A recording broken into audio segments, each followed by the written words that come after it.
Bonjour à tous et bienvenue dans Les Pages du Milieu, le podcast qui parcourt l'univers du Seigneur des Anneaux, chapitre par chapitre, et bienvenue dans cet épisode 3 du Silmarillion, où nous allons aborder les chapitres 4, 5, 6 et 7. Alors avec moi cette semaine, des invités de marque, Cyril et Julien, comment allez-vous ? Eh bien ça va super bien, plutôt très bien même. Bah moi aussi ça va fort bien, merci beaucoup. Eh bien, pas de souci. Cyril, vous êtes docteur en philosophie à l'université de Lyon 3, vous avez fait votre thèse sur le Seigneur des Anneaux à Paris en 2004 et vous êtes l'auteur du livre à succès Tolkien, mais encore. Et j'aurais juste une petite question pour vous Cyril, je peux vous appeler Cyril ? Tout à fait, oui. Tolkien, mais encore ? Tolkien. Ah, pas mal. Oui, c'est en effet l'une des nombreuses questions auxquelles nous allons tenter de répondre dans cet épisode. Et également, avec nous, aujourd'hui, Julien.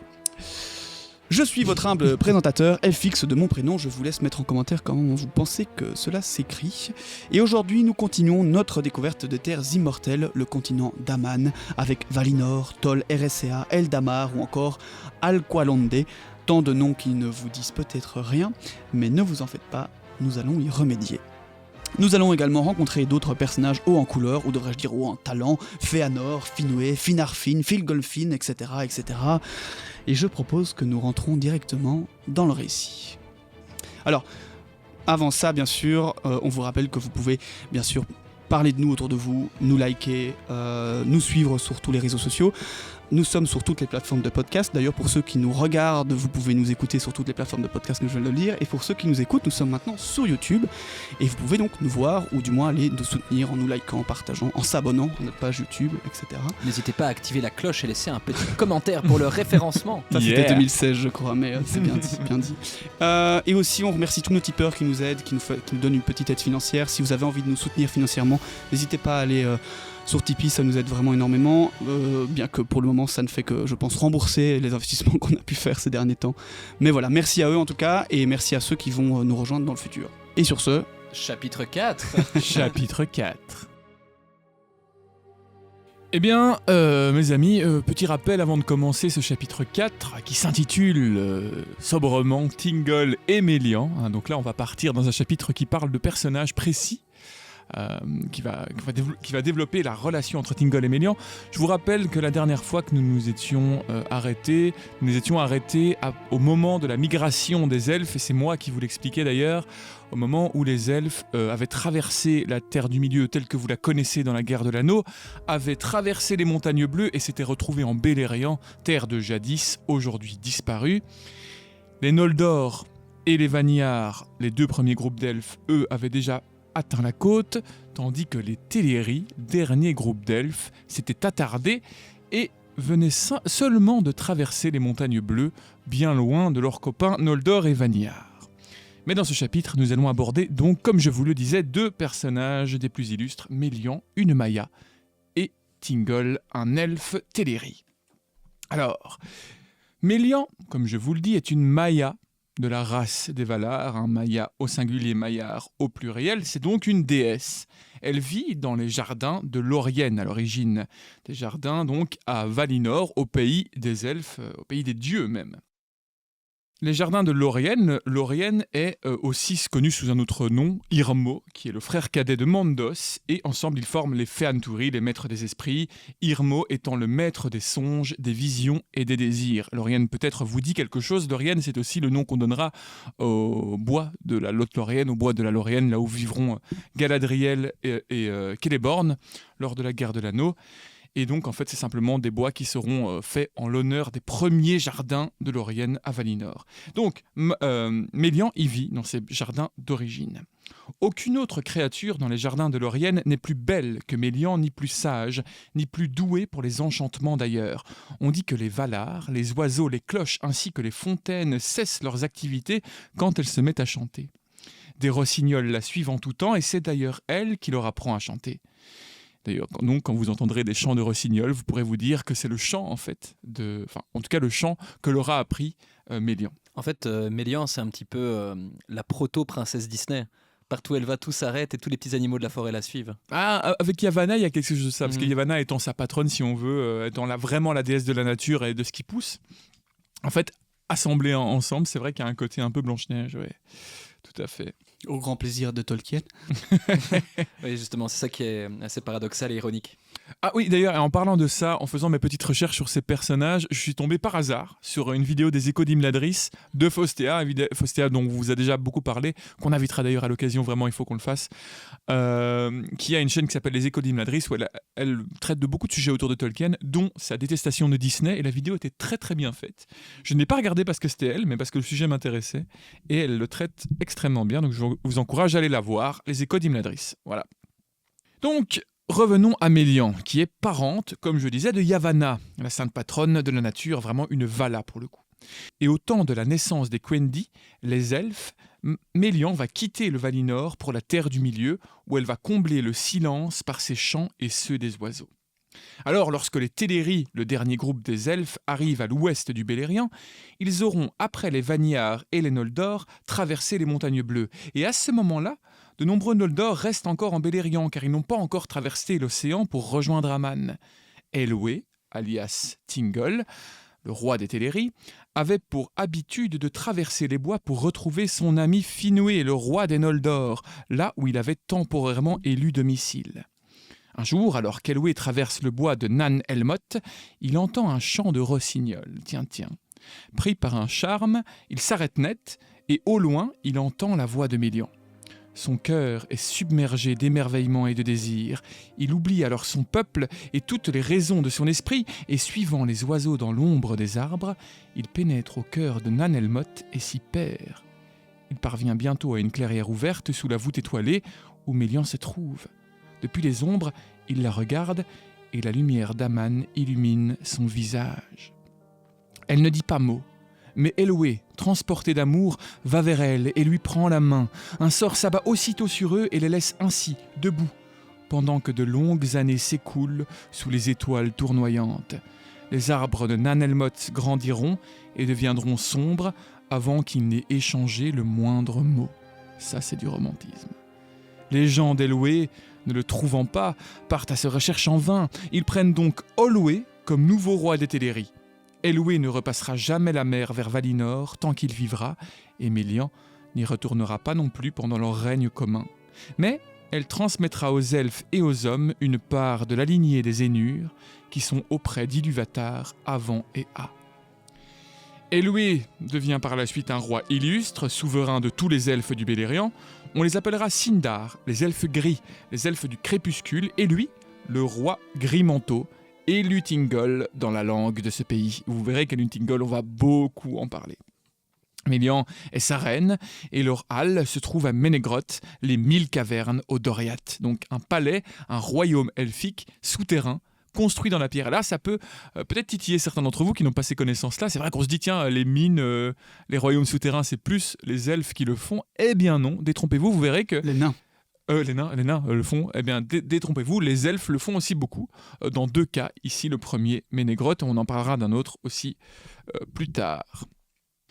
Mélian apporte un grand pouvoir à Thingol, lui-même déjà un grand parmi les Sindar, car il est le seul des Sindar à avoir vu de ses yeux la lumière des arbres, parce que oui, rappelez-vous, il avait été élu comme ambassadeur pour les Valar à Valinor, donc il avait été amené en premier aux côtés de Finwë et de Ingwë, donc le chef des Noldor et le chef des Vanyar.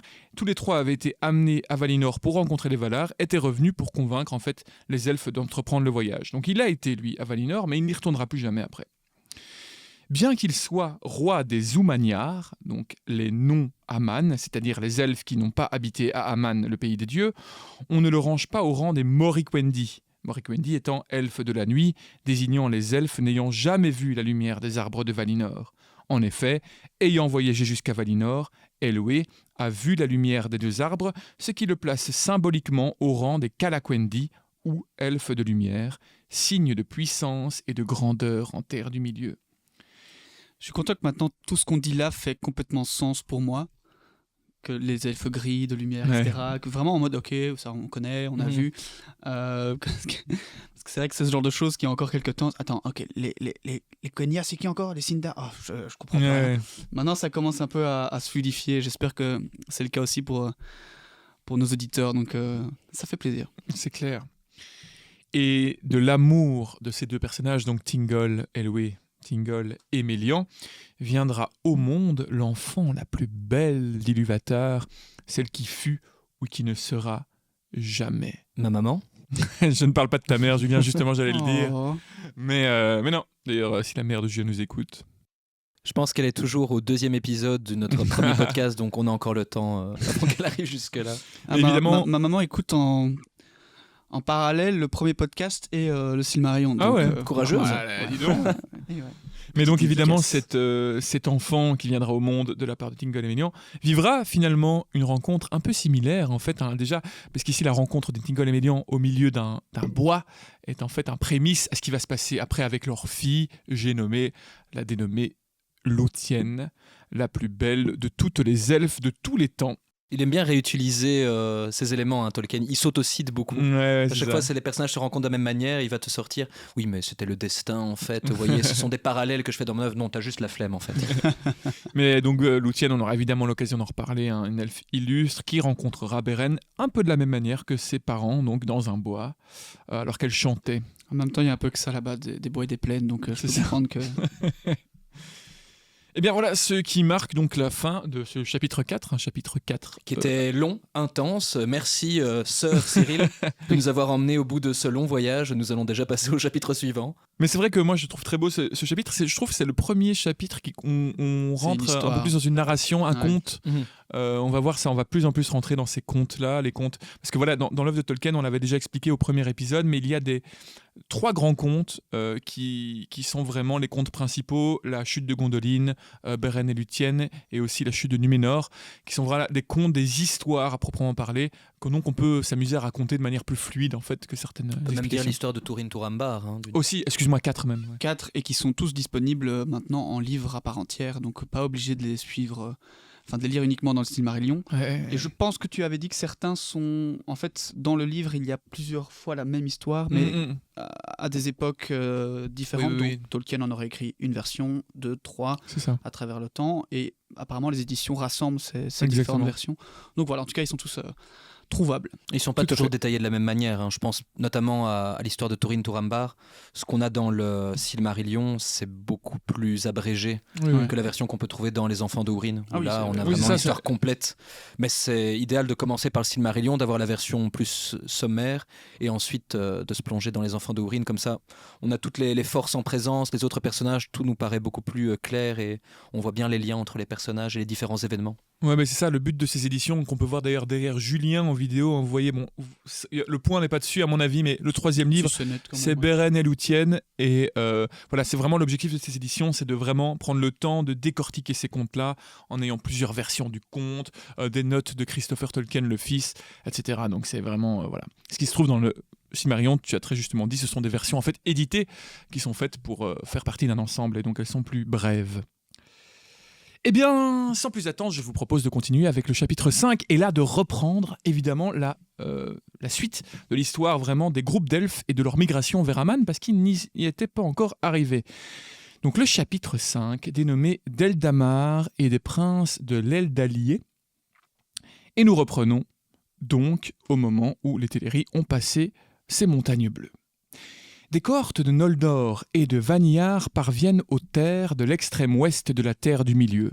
Au nord, les terres d'Aman et la Terre du Milieu ne sont séparées que par une étroite mer, mais ces régions nordiques sont couvertes de glace à cause du froid extrême provoqué par Melkor.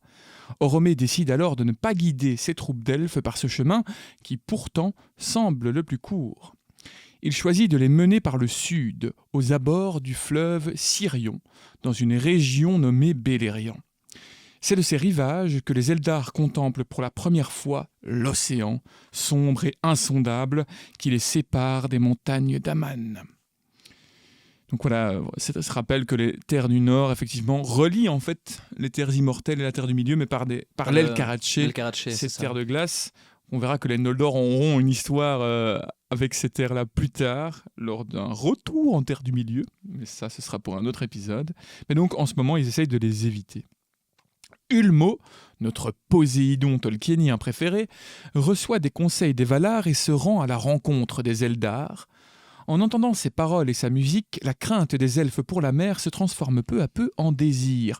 Ulmo déracine alors une île perdue en haute mer et, avec l'aide de ses serviteurs, la déplace, tel un navire, pour l'échouer dans la baie de Balar, où le Sirion déverse ses eaux. Donc voilà, nous avons Ulmo qui déplace une île, plutôt stylé quand même comme moyen de transport, il y a pire.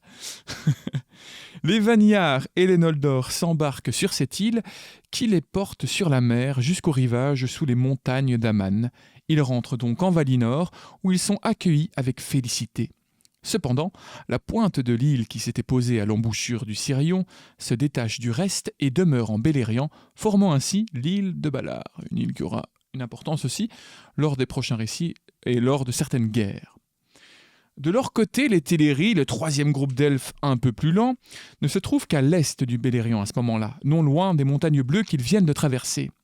Ils n'entendent donc ni Ulmo ni ses chants et n'apprennent rien de la légendaire croisière organisée par les dieux, d'autant que nombre d'entre eux refusent de partir sans leur roi, Elwë alias Thingol, qu'ils ont perdu.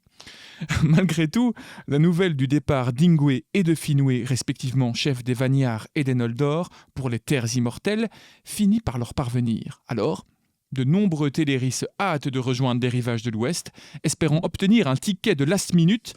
Malheureusement, ils arrivent trop tard. Ils s'installent donc à l'embouchure du Sirion, prennent Olwë pour nouveau roi, n'ayant toujours pas retrouvé Elwë alias Thingol. Ça me fait vraiment penser à ce... Je ne sais pas si vous aviez ça quand vous étiez jeune, quand on n'avait pas les smartphones et qu'on s'envoyait parfois par Bluetooth des fichiers vocaux genre d'1 minute, 2 minutes. Par exemple, je pense aux 2 minutes du peuple de François Pérus. Ça me fait penser à cette mauvaise blague dans... je crois que c'est quand il joue au Monopoly, où il dit... Et toi, ton père, il est où? Ah, j'ai perdu mon père. Ah non, mince. Ah non, je l'ai pas perdu. Il était dans le l'armoire, placard. on l'a retrouvé. C'est Vraiment du même niveau, quoi. Ils ont perdu funéraire, Thingol alors qu'il est juste dans une clairière avec une meuf. C'est le sketch sur l'entreprise funéraire. L'entreprise où il demande, funéraire, vous avez déjà c'est perdu ça. quelqu'un? Oui, j'ai perdu mon père. Ah. Mais je l'ai retrouvé. Il était dans l'armoire. Il était dans le placard. Oui, donc, Pérus, j'ai écouté ça en boucle, les 2 minutes du peuple, c'est absolument hyper incroyable. drôle. Ouais. Grand conseil d'ailleurs. Moi, vous devez tous connaître normalement. Si vous êtes encore à ce niveau-ci de la vidéo, tapez François Pérus dans les commentaires. On va pas faire ça à chaque fois. Si, à chaque fois. En plus, là, on est très très tôt. Non, en fait, ce que je voulais dire, c'est que effectivement, en fait, Elwë est perdu, mais je vous rappelle qu'en fait, ce qui est rigolo, je l'ai pas ressouligné quand je l'ai dit dans le chapitre précédent, mais il est vraiment figé pendant des années. Mhm. C'est-à-dire que vraiment, ils sont avec Mélian, comme ça, au debout, au milieu d'un bois, et ils bougent plus, et ils se regardent amoureusement pendant des années, genre des dizaines d'années. Donc c'est vraiment énorme, parce que je rappelle que vraiment, la temporalité de ces événements est gigantesque. On parle vraiment de centaines d'années qui se passent entre chaque événement, qui sont comptés à ce moment-là. On pourrait aussi dire que c'est une manière pour Tolkien d'arriver à justifier des déplacements de population et le fait que Thingol ne soit plus avec les autres elfes. Ouais. C'est un peu facile comme excuse de dire oui, en fait, ils sont tellement amoureux qu'il va rester figé pendant une dizaine d'années, comme ça. Plus Voilà. longtemps, Je décide certaines. 10 ans. Merde, qu'est-ce que j'ai fait moi? Il y a encore un trou temporel là. Comment est-ce que je peux régler on ça? va dire Ah, qu'il oui, allez, il hop. est à l'arrêt, voilà, il est statufié, c'est bon. Et en même temps, c'est beau. Oui, en moi, même je temps, trouve ça marche beau. malgré tout. Bien sûr. Durant longtemps, ces Teleri, donc, qui sont arrivés trop tard sur les rivages de l'Ouest, demeurent sur les côtes du Beleriand, et Ossé et Winen leur rendent souvent visite. Ossé leur enseigne les secrets de la mer et sa musique. Les Teleri, déjà amoureux de l'eau et les plus nobles chanteurs parmi tous les elfes, développent un attachement indéfectible pour la mer, et leurs chants s'imprègnent du murmure des vagues. Ossé et Winen, petit rappel, ce sont donc les Maiar de Ulmo, sont ces serviteurs des dieux un peu moins puissants qu'Ulmo, mais qui gèrent les vagues, les eaux dans les terres, etc. Ils ont des rôles. Également pour rappel, c'est celui qui a failli rejoindre Melkor Tout à fait. et qui est toujours connu pour sa violence. Ouais, que les marins n'aiment pas trop. Mais là, il aime beaucoup les Que les Teleri. marins aiment, mais en qui ils n'ont pas confiance. Exactement. Et les marins vont implorer le nom de sa femme quand les mers sont un petit peu trop agitées. Et ouais. Et donc là, pour le coup, Ossé, lui, se prend vraiment d'amitié avec ces fameux Teleri. Des années plus tard, Ulmo entend la prière des Vanyar et des Noldor, attristés d'avoir été séparés de leurs amis Teleri. Ulmo revient donc en Beleriand pour ramener les Teleri volontaires lors de la croisière de luxe numéro 2. Mais Ossé, gardien des océans de la Terre du Milieu et des rivages des terres extérieures, est attristé par leur départ et par la perspective de ne plus entendre leur chant en son fief. Certains Teleri se laissent donc convaincre de rester avec lui. Ceux-là sont appelés les Falathrim, les elfes de Phalas, qui s'établiront plus tard au havre de Britombar et d'Eglarest, devenant les premiers marins de la Terre du Milieu et les premiers constructeurs de navires.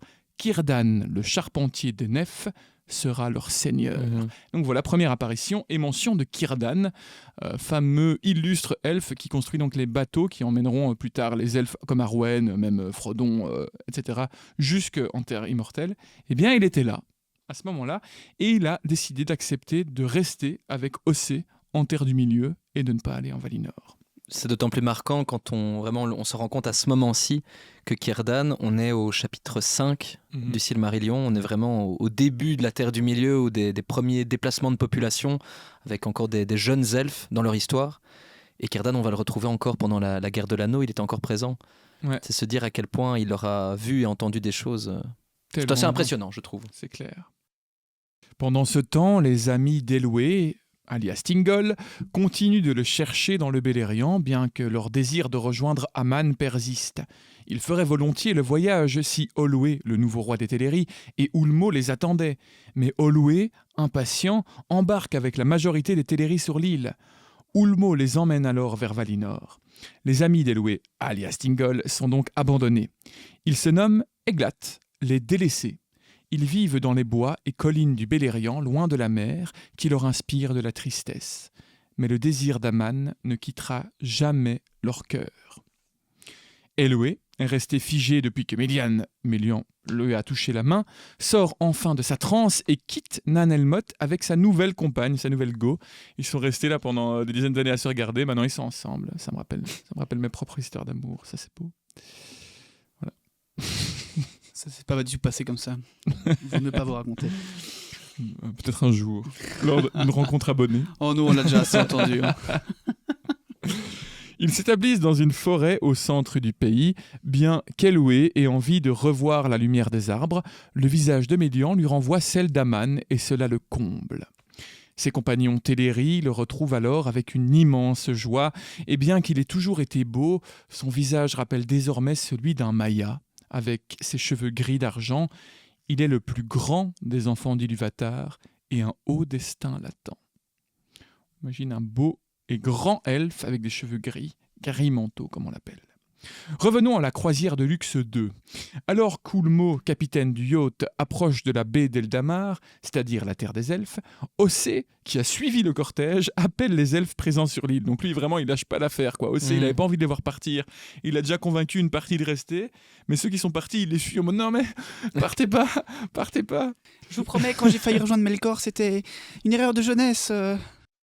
Ceux-ci supplient alors Ulmo d'arrêter le voyage. Ulmo accepte leur requête et enracine l'île au fond de la mer. Il s'y résout d'autant plus volontiers que lors du Conseil des Valar, il s'était opposé à la venue des elfes en Aman. On imagine, ça me fait rire. Donc en gros, t'as Ossé qui poursuit l'île en disant non, partez pas. Il y a certains elfes qui font à Ulmo, en fait c'est bon, arrête l'île, on va rester là. Et t'as Ulmo qui fait de toute façon, je vous voulais pas à la base. Ok, j'enracine l'île. Et en fait, il s'était opposé à ça parce qu'il trouvait pas que c'était une bonne idée d'amener les elfes donc en Valinor. Donc, il est assez content d'arrêter l'île. Moi, j'ai toujours dit, j'ai jamais trouvé ça une bonne idée non plus. Hein, mais bon, écoute, jamais, moi, donc... Les Valar et les elfes, en particulier Finwë, chef des Noldor, ne sont pas contents de la décision d'Ulmo, surtout lorsqu'ils apprennent qu'Elwë, alias Thingol, n'est pas avec eux. Cependant, l'île reste en place, seule dans la baie d'Eldamar, et on l'appellera Tol Eressëa, l'île solitaire. Les Teleri y trouvent une demeure conforme à leurs désirs, sous les étoiles du firmament, mais en vue d'Aman et de son rivage immortel. Cette séparation d'avec les Noldor et les Vanyar entraîne aussi une scission dans la langue et le parler des Teleri. Une scission qui aura certaines conséquences, on le verra plus tard. Les Noldor et Vanyar, quant à eux, reçoivent une terre en Aman, pour le coup, mais même dans les jardins luxuriants de Valinor baignés par la lumière des arbres, ils désirent parfois revoir la lumière des étoiles. Ainsi, on ouvre une brèche dans la muraille des Pelori, les montagnes protectrices de la côte. Et là, au creux d'une vallée, les Eldar élèvent une colline verdoyante nommée Tuna. La lumière des arbres la baigne et passe à travers la brèche des Pelori. La splendeur du royaume béni se répand au dehors, embrasant les vagues d'argent et d'or, et effleure l'île solitaire, Toléressa, dont les rivages occidentaux se couvrent d'un vert luxuriant. Là poussent les premières fleurs jamais écloses à l'est des montagnes d'Aman. Donc vraiment là, les Noldor et les Vanyar voulant encore avoir un contact avec leurs potes Teleri, et puis voulant encore voir les étoiles en fait, qui ne sont pas, je vous rappelle en fait, en Aman, elles ont été faites pour la Terre du Milieu, pour éclairer la Terre du Milieu, parce que le soleil n'existe pas encore. Eh bien on casse une partie des montagnes, on fait un trou dans les montagnes qui protègent les terres immortelles, et on fait arriver la lumière sur Toléressa, et on construit, on élève aussi une colline là où va vivre aussi des Noldor Non, et des Vanyar. pas sur Toléressa, sur Valinor. S'ils ouvrent les pélories... Mais Valinor a déjà la lumière des arbres, puisque les arbres sont en Valinor, mais en ouvrant les pélories, passe sur Toléressa. ça passe sur Toléressa et ça fait pousser en fait des fleurs. Et il n'y avait pas de lumière... C'est ça que tu viens de dire, qu'il n'y avait pas de lumière en Terre du Milieu, du coup?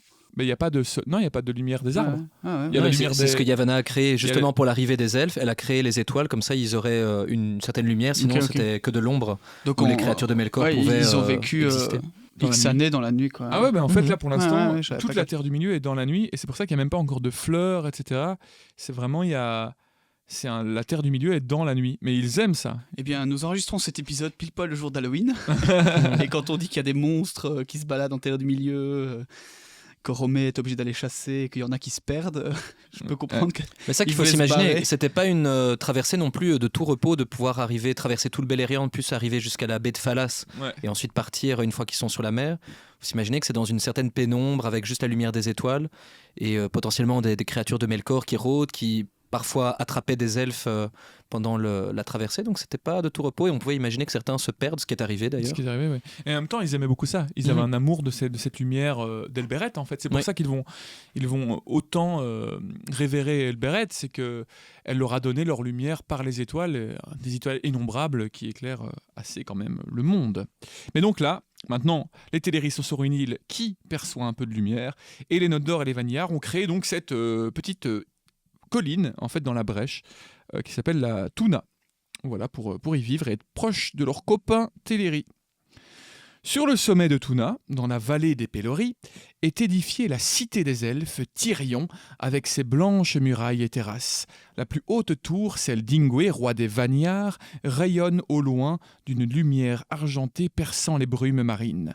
Rares sont les nefs des hommes mortels qui verront poindre ce mince faisceau.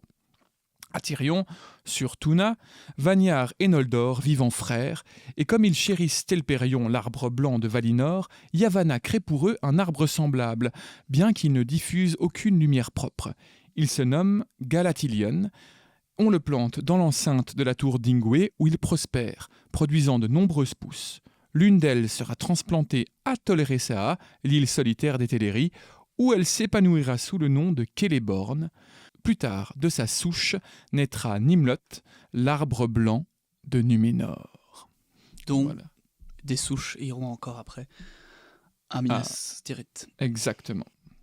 Donc l'arbre blanc vient de là. En fait, ce sont des petits-fils, si on veut, de Telperion. Manwë et Varda connu sous le nom d'Elbereth, aiment les Vanyar, et Olé, le Valar forgeron, préfère les Noldor, à qui il enseigne toutes sortes de techniques et de savoirs en artisanat. Le savoir des Noldor et leur habileté augmentent alors considérablement, mais leur soif d'apprendre est sans borne. Et à bien des égards, ils surpassent bientôt leur maître. Alors ça, je trouve cette phrase absolument incroyable, de se dire que, à bien des égards, les Noldor des elfes vont en fait surpasser Olé, un dieu créateur, dans certaines formes d'artisanat. Donc c'est quand même assez stylé, on peut imaginer, parce que c'est vrai que finalement, ce que va créer un certain Fëanor, tu en parleras Julien, vont quand même être des objets assez uniques que même les dieux n'ont pas pu créer. Leur langage est changeant, les Noldor, je parle des Noldor, car ils aiment s'essayer à de nouveaux mots ou à d'autres noms. Bientôt, les maçons de Finwë découvrent les gemmes dans la terre. Ils les trouvent par milliers et créent des outils pour les tailler, les façonner et les sculpter en toutes sortes de formes. Cependant, ils ne les amassent pas, les distribuant généreusement et enrichissant ainsi tout le Valinor. Encore une fois, quelque chose qui est beaucoup accordé aux nains, cette passion de l'artisanat, de la mine en fait, et de la recherche de joyaux et de pierres précieuses, qui est une caractéristique elfique, et particulièrement Noldor en fait. Et on voit aussi là ils s'inscrivent dans les traces de leur patron Hawley, dans le fait qu'ils n'amassent pas pour le plaisir d'amasser, mais qu'ils dispensent leurs gemmes, et que c'est plus pour le plaisir de la création et de la production que pour l'enrichissement personnel. C'est un peu comme nous, finalement. Bien sûr. On n'a pas un petit côté Noldor parce que nous, ce podcast, on est déjà meilleur que nos maîtres, c'est sûr. Non, ne dis pas ça à Fréquence 9/3. C'est vrai que d'une certaine façon, sous nos vidéos, nous collections les gemmes. Oh, joli, très joli. Celle-là, je l'approuve. Non, mais on fait ça par amour, tu vois. Nous donnons, en effet. Voilà. Pas pour l'enrichissement personnel. Mais... Non, c'est clair que c'est pas avec ça qu'on va gagner notre vie. Mais on adore, vraiment en plus. Bien sûr. Et on vous adore. On vous adore.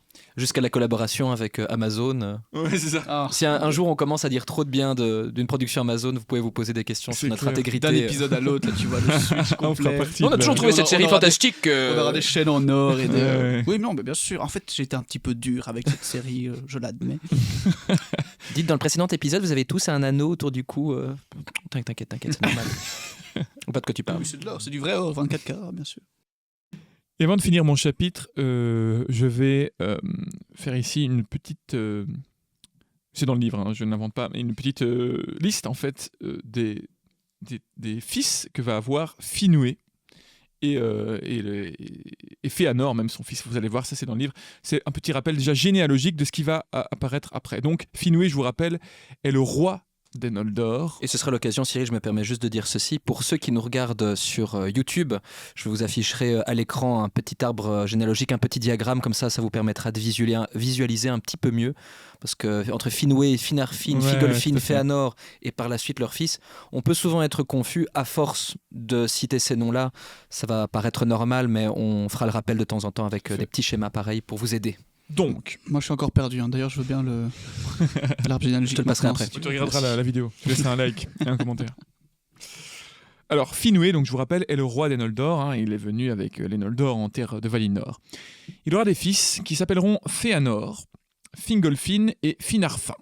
Ou Finarfin, je sais pas comment vous dites. Finarfin pour ma part, c'est comme ça que je le lis. Oui. Eh bien, je dirais Finarfin à partir de maintenant. Yes. Mais la mère de Fëanor était Myriel Serinde, tandis que celle de Fingolfin et Finarfin était Indis des Vanyar. Donc Fëanor, Fingolfin et Finarfin n'ont pas la même maman. Fëanor a une maman et Fingolfin et Finarfin ont une autre maman. Fëanor était le plus doué pour les mots et le plus habile de ses mains, plus érudit que ses frères, son esprit brûlait tel une flamme. Fingolfin était le plus fort, le plus loyal et vaillant, et d'ailleurs est destiné à devenir le nouveau roi des Noldor, on le verra. Finarfin était le plus beau et le plus sage, il devint un ami d'Olwë, roi des Teleri, et prit pour épouse Éarwen d'Alqualondë, la demoiselle aux cygnes, fille d'Olwë. Voilà. Attends, Éarwen d'Aqualondë, de la ville Aqualondë. Ouais. Ok, merci. Exactement. Donc la fille, en fait, la princesse des Teleri, si on veut, Finarfin va s'accoupler avec, je vais dire se la taper, mais ça aurait été vraiment très très bas du front. On va avoir une descendance. On va avoir une descendance avec elle. Fëanor, donc, eut 7 fils. Donc là, on rentre vraiment dans l'arbre généalogique. Fëanor, donc fils de Finwë, va avoir 7 fils lui-même. Maedhros, le grand, Maglor, illustre chanteur, Kelegorm, le blond, Carantyr, le sombre, Curufin, le subtil, Amrod et Amras, les jumeaux et grands chasseurs. Alors évidemment, tous ces noms, ne les retenez pas maintenant, ça ne sert à rien. On en parlera souvent lors des prochains épisodes, lors de l'histoire en fait de ces fils, parce qu'ils vont avoir un destin assez tragique. Les fils de Fëanor, vous verrez qu'ils seront destinés à des choses un peu terribles. Grandes choses, mais terribles. Surtout Maglor, lui, il va finir dans des émissions de télé-réalité. Ça va mal finir pour lui. Voilà, c'était la référence Harry Potter pour ceux qui l'ont... Grande chose. Je l'avais. Mais terrible. Fingolfin, donc le deuxième fils de Finwë, eut lui 2 fils et une fille. Fingon, futur roi des Noldor après lui. Turgon, futur seigneur de Gondolin, pas des moindres, ses enfants. Et Aredel la Blanche, grande chasseuse, que l'on appelait aussi la Dame Blanche des Noldor. Et je ne parle pas de la glace, mais je parle vraiment d'un titre qu'on donnait à cet elfe qui en fait avait les cheveux noirs et un teint très pâle. Parfois on est à la limite de l'humour et du blasphème. On est vraiment entre les deux. D'ailleurs, si vous avez des dames blanches, nos auditeurs français, tapez dame blanche en commentaire. Voilà. Mais Fingolfin, du coup, pour revenir sur lui, il est très important. Avec Fëanor aussi, vous verrez, mais Fingolfin va lui survivre et va être plus important parce qu'il va devenir le nouveau roi des Noldor et son fils lui-même sera donc Fingon, un autre roi des Noldor, et puis il aura aussi Turgon, donc vraiment sa descendance est vraiment très illustre à Fingolfin. Et puis nous aurons le troisième fils donc de Finwë, Finarfin, qui lui eut 4 fils et une fille. Premier fils, Finrod le fidèle, plus tard appelé Felagund, seigneur des cavernes, l'autre cité elfe caverneuse. Orodred, Engrod et Aegnor,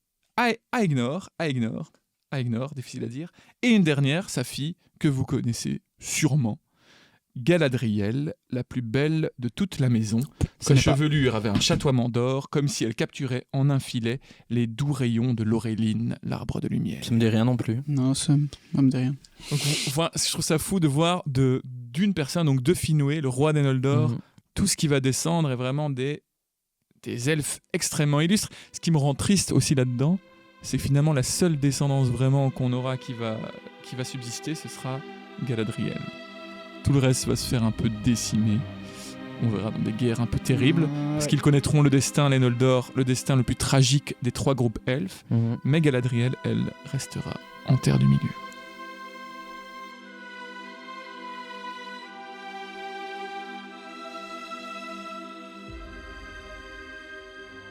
Alors le chapitre n'est pas tout à fait fini, il reste une petite partie, mais qui m'est revenue, et de droit.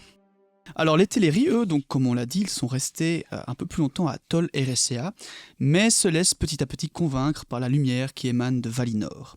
Ulmo envoie alors Ossé à nouveau, on a parlé de lui juste avant, je ne vais pas rappeler ses excès de violence, mais il envoie Ossé pour en fait apprendre aux Teleri à construire des navires. Une fois que ces navires ont été construits, il va même aussi leur offrir une volée de signes qui conduisent les navires jusqu'à Aman, sur les rivages d'Eldamar, d'où ils peuvent voir la tant convoitée lumière des arbres et où ils s'installent donc. Donc en gros, ils voyaient déjà la lumière, mais cette lumière est devenue, on va dire, ils avaient trop l'envie de la voir et ils sont enfin allés sur le vrai continent, si je puis dire. Et ces signes donc, qui expliquent pourquoi Galadriel a ces magnifiques pédalos à tête de cygne lors du Seigneur des Anneaux. Donc c'est vraiment une référence évidemment à ces signes-là. Moi je pensais que c'était une référence à OSS 117-2 quand il doit traverser un lac au Brésil et qu'il a des plans d'un pédalo sur lui. Je vous avais dit que j'avais le temps de faire la tête. Mais non, enfin. Je sais pas, je me souviens. Alors, Eldamar, donc la côte sur laquelle ils se sont arrêtés, est au passage, je vous le donne en mille, un groupe de black metal norvégien. Sans blague. Ça ne s'invente pas. Donc vraiment, parfois il y a des blagues qui s'écrivent toutes seules, quoi. Les Teleri restent malgré tout des navigateurs, étant bien plus souvent sur l'eau que sur les terres éternelles. Ils y récoltent des perles ou en profitent pour déverser sur les plages de magnifiques joyaux offerts par les Noldor. Bon, ça c'est un peu le... Tiens, elle est où la belle pierre que je t'ai offerte l'année passée là, Je l'ai déversée sur la plage. Le bruit de la mer m'y appelait. Ok, super, je t'en ferai encore des cadeaux. Le palais d'Olwë à Alqualondë, le havre des cygnes éclairé de 1000 lampes, est d'ailleurs construit en partie avec des perles, ou du moins décoré. Leurs navires sont sculptés en forme de cygne, au bec et aux yeux d'or et de jais. Leur port possède une arche de pierre taillée par la mer elle-même au nord de la Cala Syria, la brèche de la lumière où les étoiles étaient limpides et éclatantes. Les Vanyar, quant à eux, menés par Ingwe, roi des elfes, délaissent Tirion pour se rapprocher de Manwë ou s'établir dans les plaines et bois de Valinor, s'éloignant ainsi des Noldor, dont le cœur était toujours tourné vers la terre du milieu. Eux n'ont pas pour habitude de se sédentariser, allant et venant en Valinor à la recherche de l'inconnu, se faisant accueillir dans les halles d'Olé ou chez Oromé pour Celegorm, donc l'un des fils de Fëanor, et c'est là qu'il tirera d'ailleurs, lui, une grande connaissance des oiseaux et des bêtes. On reprend maintenant, et je pense que nous passons à l'instant dans le chapitre 6, comme ça, tout à fait. Vous savez, mais on reprend à l'époque où Melkor est emprisonné, ou du moins attaché dans les fers, et où les Eldar sont arrivés à maturité, notamment les Noldor, de plus en plus érudits, qui inventent les lettres, et Rúmil, un elfe sage, invente des signes propres à transcrire la parole et le chant. Oui, donc ça, si je peux me permettre, FX, tu parles de la période où Melkor est enchaîné. C'est pour faire le lien avec le précédent épisode. C'est par ça qu'on avait terminé, n'est-ce pas? C'est quand Tulkas avait enchaîné Melkor, il avait ramené en Valinor. Ouais. Je pour, pense que dans le punition. récit, c'est précisé parce qu'en effet, on fait un léger bond en arrière. Ouais. Pour Euh, expliquer en fait comment sont nés les elfes, etc. Exactement. Enfin, Fëanor et tout. Donc maintenant, on reprend un peu plus le moment où on s'était arrêté en fin de deuxième épisode. On s'était arrêté à la fin de la migration, mais Certes. avant ça, j'avais expliqué la guerre des elfes. Enfin, c'est la difficulté de la chronologie du Silmarillion. Mais là, effectivement, on revient un peu en arrière par rapport à ce qu'on expliquait avec Fëanor et. Oui, en ses plus enfants, d'avoir quoi. assez souvent des répétitions, je trouve, il y a une chronologie un petit peu approximative. C'est Surtout au c'est début, pas un ouais. récit, Mais oui. on lit pas une histoire de l'an 1 à l'an X. Non, c'est ça. Donc voilà, soit. Mais en gros, je viens d'introduire l'arbre généalogique de Finwë, et là, on va expliquer comment cet arbre généalogique a été créé. Enfin, comment les enfants sont nés, quoi. Eh bien justement, Aeldamar naît à ce moment-là l'aîné des fils de Finwë, Kuru Finwë, mais sa mère l'appelle Fëanor, l'esprit de feu. Sa maman, appelée Myriel ou Sérindé, en raison de son habileté au tissage, vit un amour de bonheur avec Finwë. Mais la grossesse de Fëanor la consume et elle souhaite quitter le monde. Elle dit à Finwë « Jamais plus je n'aurai d'enfant, car une force qui eût nourri la vie de plusieurs s'est dépensée en Fëanor. » Pas mal quand même. C'est dire le tempérament du bonhomme par la suite. Ouais. Ça doit être. Il devait être très dodu. J'imagine Pourquoi? j'imagine un bébé très dodu, tu vois. Ah, lui. Tu vois, genre, il a consommé toute la mer pour essayer de grandir et de se faire. Ou alors il est né déjà comme un parasite, spartiate, tu vois, Ouais, avec ça. déjà des tablettes, une grosse barbe. Il est sorti par le nombril, tu vois. Il n'avait pas le temps d'attendre. Ça fait penser à ce film là. Allez, j'ai oublié le nom d'acteur super, qu'on adore tous, qui joue dans Flubber, etc. Là. Robin Williams. Ouais, Robin Williams qui joue qui fait un film où Jack. où il est Ouais. très grand, très petit. Oui, il grandit 4 fois plus Ah vite que oui. les autres, il a un corps de 40 Peut-être ans que quand tu sais Fëanor pas ton était 10 ans. énorme à l'école comme ça dans sa petite chaise. C'est très triste comme film, très beau. Enfin, film de Francis Ford Coppola, Ah ouais. Ah bon? Ouais. Que tout le monde a dit que c'était un de ses pires films. Moi, je trouve qu'il est très très bon. C'est pas du Parrain, fatalement, et c'est Ouais, pas ouais. Apocalypse Now, mais c'est pas mal comme film. À la demande de Finwë, Manwë la confie aux soins d'Irmo, en Lorien, donc les fameux jardins de Valinor. Hein. Et à la remarque qu'elle allait rater les premiers moments avec son fils, elle répond « C'est certes malheureux, et j'en pleurerais si je n'étais si lasse. Donc voilà, quelle grossesse, dis donc. Ouais, dis donc. Elle se rend au jardin de Lorien pour trouver le sommeil, et alors qu'elle semble dormir, son esprit part bel et bien au hall de Mandos. Son corps ne flétrit pas, mais elle ne reviendra jamais, et après un temps, Finwë cesse d'aller la voir. Quand même, c'est déjà tragique. Hein. Mhm. Fëanor naît quand même dans une tragédie. Ouais. Il tue sa mère, involontairement évidemment, tellement son énergie, sa puissance est grande. Il la consume complètement. Une elfe qui est censée avoir une énergie vitale infinie. Ouais. Du coup, est-ce qu'on considère qu'il la tue à Tyrion? Dans la ville de Tyrion, là où il est né, c'est ça? Ah non, oui, c'est à Eldamar. Eldamar. Ouais. Eldamar, il la tue. Enfin, il la tue pas. Parce que ce qui me fait rire, c'est que Il Tyrion- l'épuise, en tout Il cas. l'épuise. Sa naissance épuise sa mère. Là où je voulais... Oui, non, bien sûr, on se comprend. Mais là où je voulais faire un lien, c'est que le personnage Tyrion dans Game of Thrones fait aussi mourir sa... Enfin, oui, mourir sa La mère mère en de Tyrion couchant. meurt en accouchant. C'est vrai qu'il y a une voilà. similitude assez cocasse, Mais On effectivement. va demander à. Quand on dit sur les baies d'Eldamar, je ne sais pas si c'est à Tyrion Ah ouais, peut-être. exactement, tu vois, parce qu'il y a plusieurs villes. Puis c'est assez amusant aussi, je trouve, tu en parlais, tu utilisais ce mot-là un peu plus tôt, je crois que c'était même le mot dans le texte de Tolkien, qu'on dit de Fëanor qu'il a un grand feu en lui. Non seulement il a consumé, on va dire, l'énergie de sa mère pour venir au monde, et je trouve qu'il y a encore presque une analogie avec la venue de Jésus, tu vois, Ah bon? comme une sorte de Saint-Esprit qui serait en Fëanor. Bon là, l'esprit n'est pas forcément saint, Non, mais il y a c'est un clair. esprit très puissant en tout cas, puissant au point de presque tuer sa mère. La mère de Jésus ne meurt pas en accouchant, Ah non. certes, mais il y a quelque chose, je trouve assez similaire. Il y a quelque chose, un petit lien que j'ai envie de tisser, comme En ça tout cas, je vous le partage. Son destin sera moins salvateur que celui de Jésus, je crois, Non. mais il aura un destin effectivement très grand et c'est Illustre. tragique pour le coup. Mais c'est en effet, je pense, son nom, Fëanor, veut littéralement dire l'esprit de feu Ouais. en Sindarin, c'est comme ça qu'on dirait? Sindarin, je Ouais. pense. Presque un peu comme s'il avait une sorte de flamme impérissable en lui, Ouais, peut-être. mais que du coup un être vivant, en tout cas non divin, ne peut pas supporter cela sans peut-être se tromper, faire des erreurs. En tout cas, notre cher Féfé, eh bien, il grandit vite, comme si un feu secret brûlait en lui. Bon, il y a un peu de ça, c'est vrai, en effet. Il est grand, avait beau visage et beaucoup de talent, comme moi. Des yeux perçants et des cheveux noirs corbeaux. Pas comme toi. Merci. Ardent et obstiné dans tout ce qu'il entreprend, il est l'esprit le plus subtil des Noldor et la main la plus adroite. Améliorant l'œuvre de Rumil, il invente des caractères qui portent son nom et que les Eldar utilisent encore. Il découvre comment obtenir des gemmes plus grandes et plus brillantes. Les premiers qu'il confectionne sont blanches et incolores, mais si on les porte à la lumière des étoiles, elles s'éclairent de reflets bleus et argent. Il conçoit aussi d'autres cristaux qui donnent à voir des choses lointaines, minuscules, quoique parfaitement nettes. C'est fou, hein. Ça me fait Ce penser qu'il à a quelque fait. chose, ça. Minuscule et pas quoique parfaitement net. Avec lequel on peut voir Mmh. les Palantiri, quoi. Mais évidemment. Il épouse Nerdanel, fille d'un grand forgeron nommé Matan, l'un des Noldor les plus aimés d'Olé, dont il tire de nombreux enseignements. Nerdanel est tout aussi volontaire, mais plus patiente que Fëanor, moins soucieuse de dominer les esprits que de les comprendre.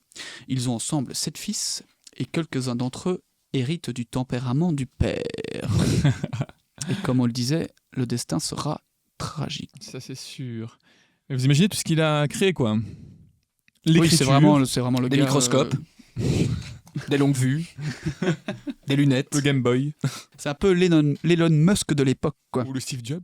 Ou le Steve Jobs, Ou les le- deux ensemble le réunis. Da Vinci. Je sais pas comment. Mais donc, ouais, l'écriture, les Palantir, les gemmes, les Silmarils, on va le voir, évidemment. Et puis, plein de choses. Et plein de façons, en fait. Il explique plein de façons de travailler la pierre, etc. Donc, Ouais. presque comme si une grande partie des techniques utilisées, peut-être même par les nains dans le futur, venaient de notre cher Féfé au final. Finwë, donc, le père de Fëanor, prend une nouvelle épouse, une Vanya du nom de Indis la Belle. Il l'aime énormément et a retrouvé la joie. Ce remariage ne fait pas plaisir à Fëanor, qui vit loin d'eux et de ses nouveaux demi-frères, Fingolfin et Finarfin, explorant Aman et s'attelant aux arts qu'il passionne. Et beaucoup reprochent d'ailleurs à Finwë ce remariage qui, potentiellement, serait un peu à la base de tous les torts des Noldor. Voilà, donc ça, on va y venir, hein, bientôt. Tout ce Ouais. que les Noldor vont un peu... Je vois pas de quoi tu parles. Ouais, on verra bien, ouais. We don't talk about what the Noldor did. Never ask what the Noldor were Noldor doing. did nothing wrong. Non, mais voilà, on va y venir. Il va évidemment y avoir plein de péripéties avec les Noldor. Mais on théorise que le fait que Finwë se remarie, est-ce que ça fait pas plaisir à Fëanor? Il fait un peu sa crise d'adolescence via ça. Et avec l'arrivée de Melkor plus tard, ça va un peu le pousser encore plus à se séparer, on va dire, des autres elfes, etc. Justement, en parlant de notre tonton Melkor, sa peine est terminée, resté 3 ans durant en réclusion à Mandos. 3 ans 3 âges. Oui, Oui, 3 âges. 3 âges, quoi. Enfin, c'est- Bien plus long que 3 ans. Et il comparaît maintenant à nouveau devant les Valar. Il contemple leur gloire et leur félicité, et l'envie lui monte au cœur. Il regarde les enfants d'Ilúvatar assis aux pieds des puissants, et la haine l'envahit. Mais il garde sa vengeance pour une autre fois. Devant les portes de Valmar, Melkor s'humilie aux pieds de Manwë et implore son pardon, jurant que si on daigne faire de lui ne serait-ce que le plus insignifiant des êtres libres du Valinor, il aidera les Valar dans leurs travaux. Nienna soutient sa prière, mais Mandos reste silencieux. Il est contraint de rester en deçà des portes de Valmar, alors que chacune de ses paroles semble aimable, et il donne aide et conseil aux Valar et Eldar. Alors on lui donne la permission d'aller à loisir dans le pays, et il semble à Manwë que le mal en Melkor est guéri. Alors, Keneni. Keneni d'ailleurs. Mais juste par rapport à ceci là, il faut rappeler que du coup Manwë et Melkor sont un petit peu nés, enfin arrivés dans le monde, même s'il n'y avait pas de monde physique à ce moment-là, en tant que frères, et étaient très, très semblables. Donc ce n'est pas impensable que Manwë, voyant Melkor vraiment soi-disant se guérir ou redevenir un peu plus...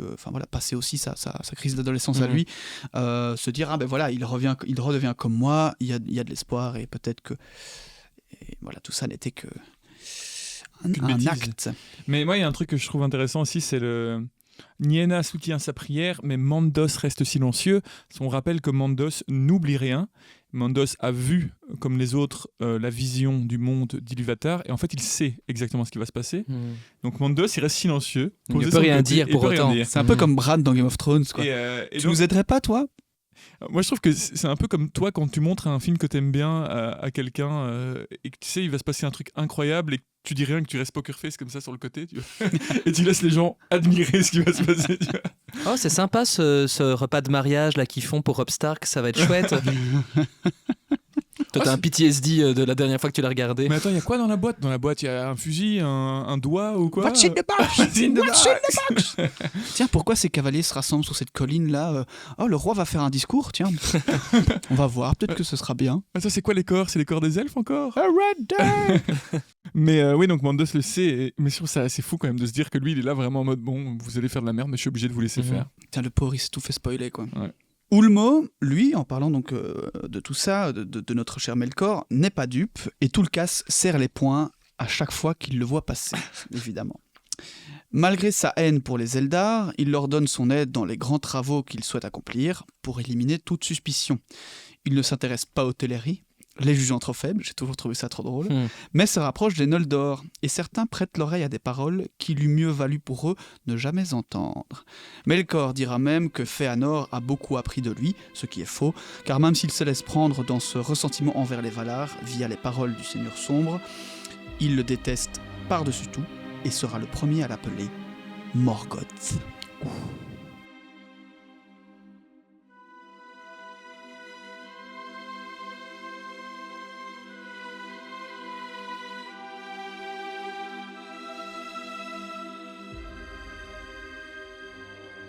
Moi, là, c'est évidemment le début de grandes choses, mais de se dire qu'ils ont pardonné Morgoth, c'est même pas Sauron, quoi. Là, on parle vraiment du seigneur sombre absolu qui se baladait au jardin de Valinor posé.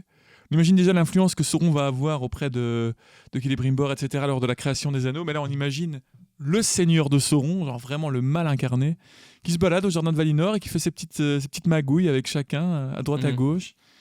Ça devait être quand même quelque chose, quoi. Je t'avais parlé en Croatie, Julien, d'un acteur que je trouverais bien dans le rôle de... Attends, je suis justement en train de regarder là tout de suite parce que je ne pourrais absolument pas me souvenir du nom de ce gars. Anthony Ramos. Alors ça pourrait paraître complètement Ah oui, je vois absurde comme ça, mais ce gars-là, avec des longs cheveux, donc il faut l'imaginer avec des longs cheveux, a des yeux bleus très perçants et une peau très métissée. Et je trouve qu'il a un regard très très beau, mais très malicieux. Il y a probablement plein d'autres personnes qui ont un peu ça. Toi ? Merci. Il a dit non tantôt, il faut savoir. Beau et malicieux. Je n'ai pas les cheveux noirs comme Un rouquin, des livres de seconde main, vous êtes forcément un Weasley. C'est pas la première fois qu'on me l'a fait celle-là, mais pas mal. Mais non, voilà, c'est juste peut-être... peu de gens seront peut-être d'accord avec moi, mais c'est un peu compliqué parfois d'exprimer quelque chose quand t'es en tête comme ça, quand tu veux adapter. Et je trouve vraiment que ce gars a le regard peut jouer très facilement le regard perfide, avec un grand sourire, et paraître sincère et beau, et en même temps derrière penser toutes les horreurs du monde et réfléchir à sa vengeance. Et vous ? Ça, je trouve que pour Sauron, ils l'ont assez bien casté au final. J'étais pas très emballé dans la première saison par la performance de l'acteur. Et la saison 2, quand j'avais vu le teaser avec la perruque, je me disais ouf, ça va être ignoble. Et en fait, en ayant vu la saison 2, je trouve que c'est un des acteurs qui s'en tire le mieux et qui sort totalement son épingle du jeu, qui arrive à être touchant, tragique, effrayant, manipulateur, avec parfois un regard qui change. Il est très très bon. Et d'ailleurs, pour une fois là, on va dire un commentaire positif sur la série. Moi, c'est vrai que je partage l'avis de Julien et je trouve que en continuant à la regarder là ces derniers temps, je trouve que vraiment chaque scène entre lui et Celebrimbor et la création d'anneaux, elles sont les meilleures. C'est les scènes qui stylent complètement le show, quoi. Elles sont super. En fait, elles valent la peine complètement par rapport à certains arcs que je trouve particulièrement médiocres. Mais là, vraiment, ces parties-là, je les trouve vraiment bien.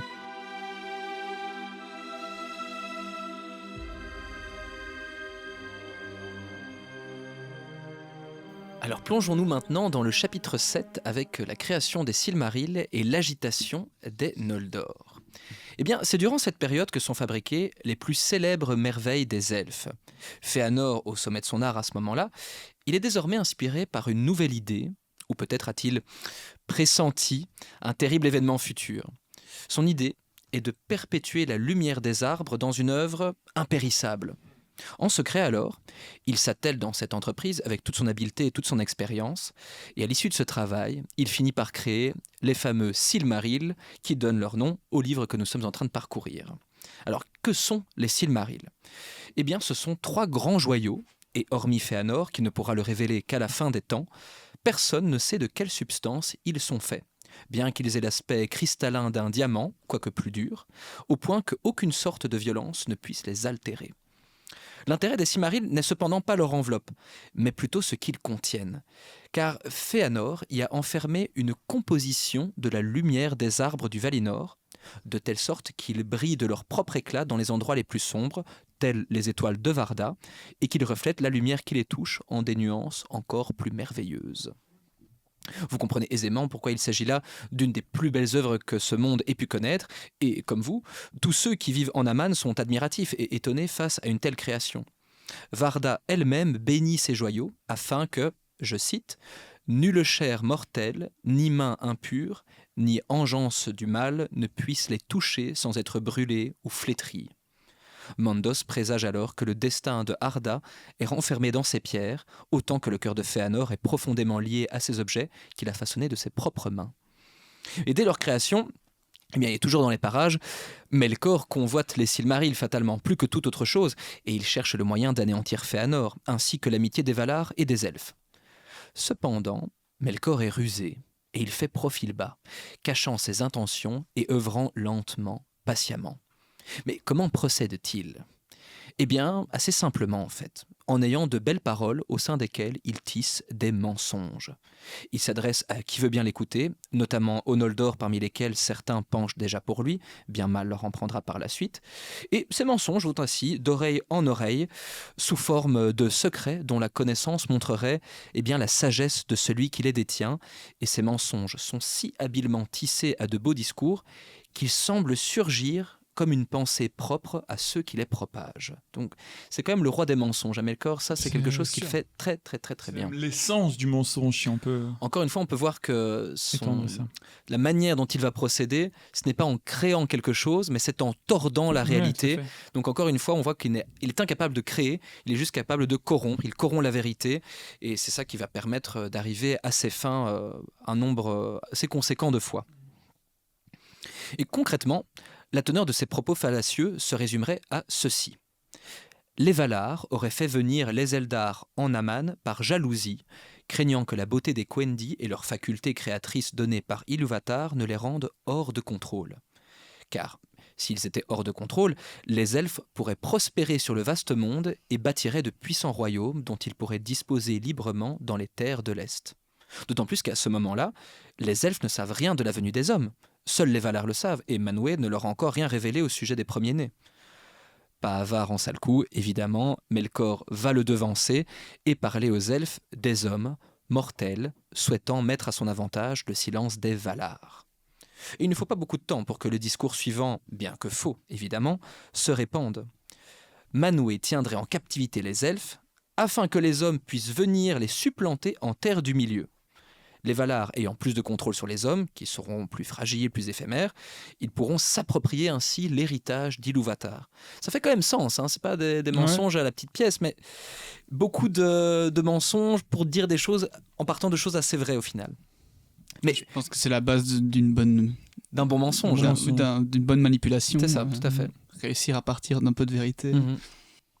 Surtout en ce moment, au moment où nous sommes en train d'enregistrer ce podcast, c'est encore un moment important dans les élections américaines qui vont bientôt avoir lieu dans quelques jours. Je croyais que tu allais dire Halloween. Peut-être aussi, mais Halloween, c'est aussi le moment de célébrer les monstres, donc peut-être les élections américaines sont liées. Et retrouvez-nous dans notre prochain podcast Situation géopolitique et Tolkien, un lien ou pas. On parlera aussi du conflit israélo-palestinien. Oh non, Pas dit le mot. On a glissé. Mais bien que tous les mensonges de Melkor soient évidemment faux, beaucoup de Noldor croient à ces paroles néfastes, totalement ou en partie. Mais le mal est fait, et avant que les Valar n'en soient au courant, la paix de Valinor est empoisonnée. Les Noldor se gonflent alors d'orgueil, oubliant que les Valar sont en grande partie responsables de leurs dons et de leur savoir, et ils sont gagnés par une nouvelle soif de liberté et de vastes royaumes. Melkor savoure la discorde naissante dont il est l'instigateur, car il a en fait pu toucher sa véritable cible. De tous les elfes, l'avidité dans le cœur de Fëanor est la plus vive. Et bien qu'il les arbore sur une couronne lors de grandes fêtes, Fëanor cache les Silmarils dans des chambres secrètes de Tirion, tenues sous bonne garde, ne les montrant qu'à ses 7 fils ou à son père à l'occasion. Et il a désormais oublié que la lumière que ces joyaux renferment n'était en fait pas la sienne. Mais Melkor n'en a pas fini avec ses mensonges, non, le plus terrible est à venir. Fëanor et Fingolfin, les aînés de Finwë, mais qui ne sont pas issus de la même mère, bien que de grands princes honorés, sont devenus quelque peu orgueilleux et jaloux de leurs possessions respectives, notamment à cause des mensonges de Melkor.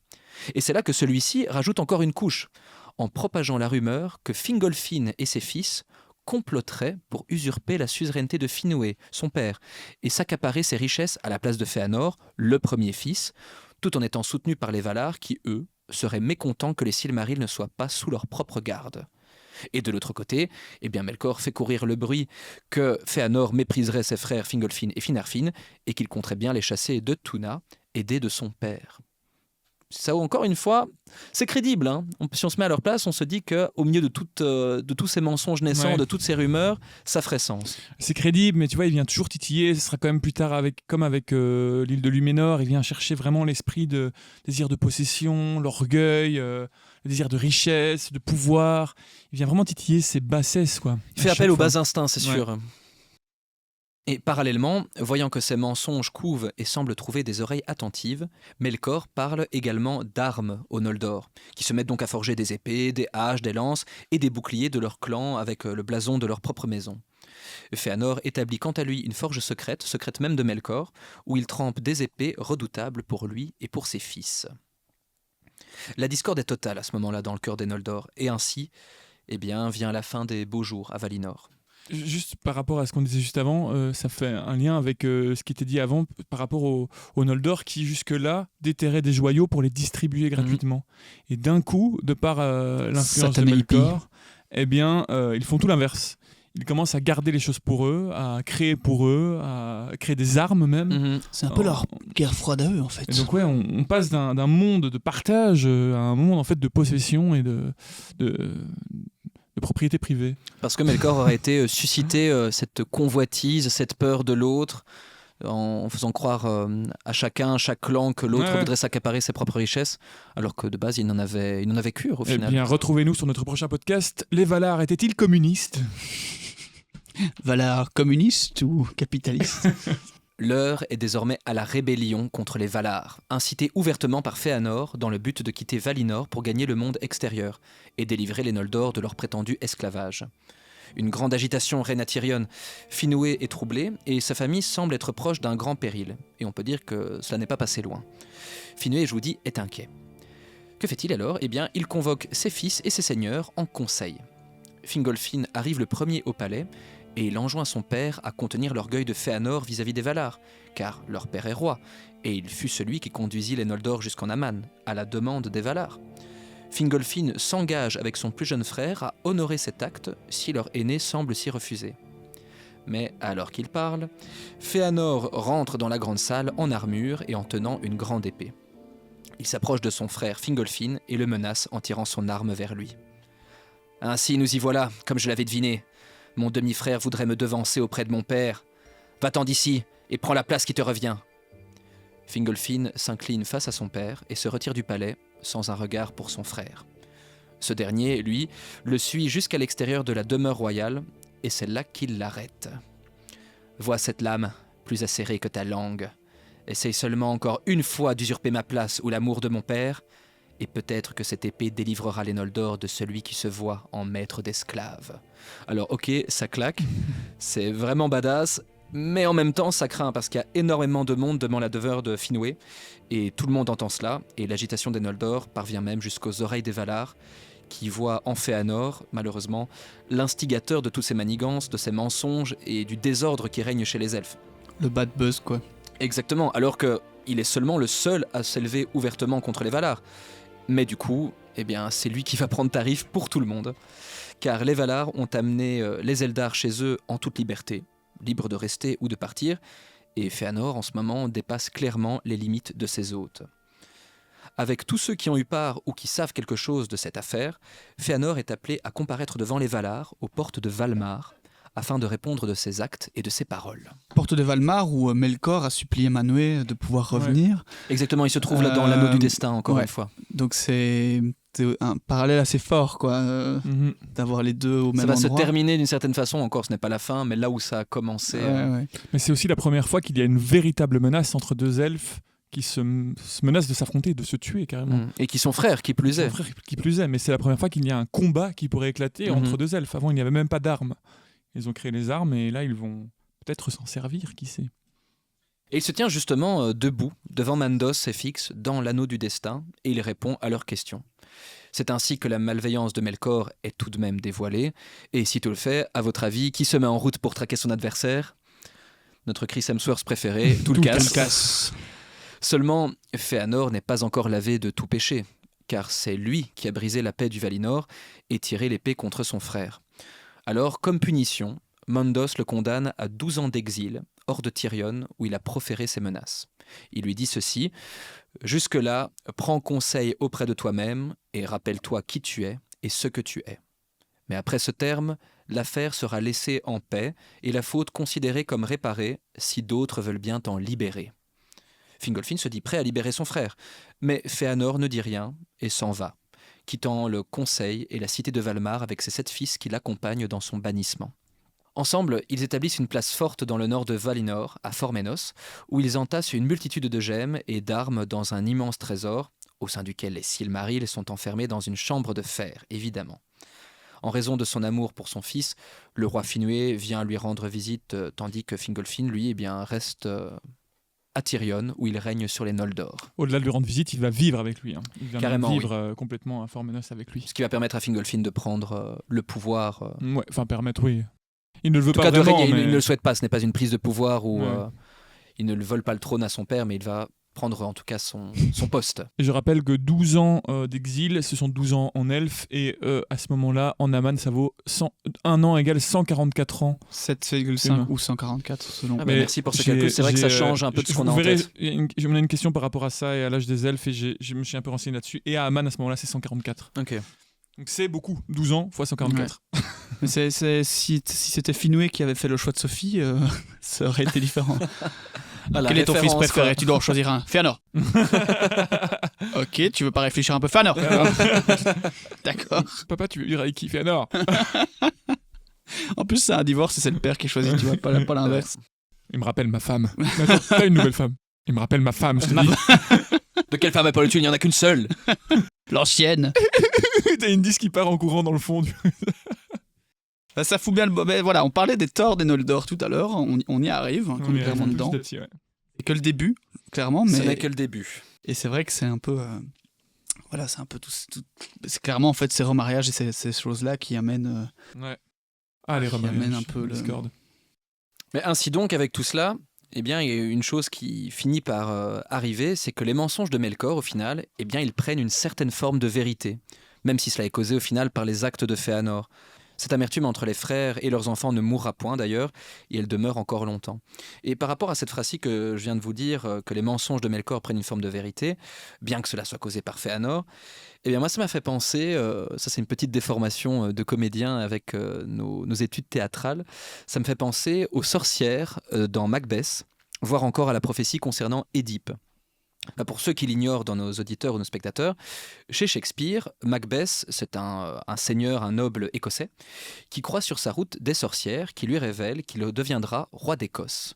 Alors l'apprenant au bout de quelques scènes, il finit par tuer son roi, accomplissant donc son destin. Et la question qui se pose, c'est: et s'il n'avait pas rencontré les sorcières ? Certains disent qu'il serait devenu roi malgré tout, qu'il aurait fini par tuer son roi, de toute façon, selon plusieurs indices dans le texte, car ce serait un homme orgueilleux, ambitieux ou déloyal.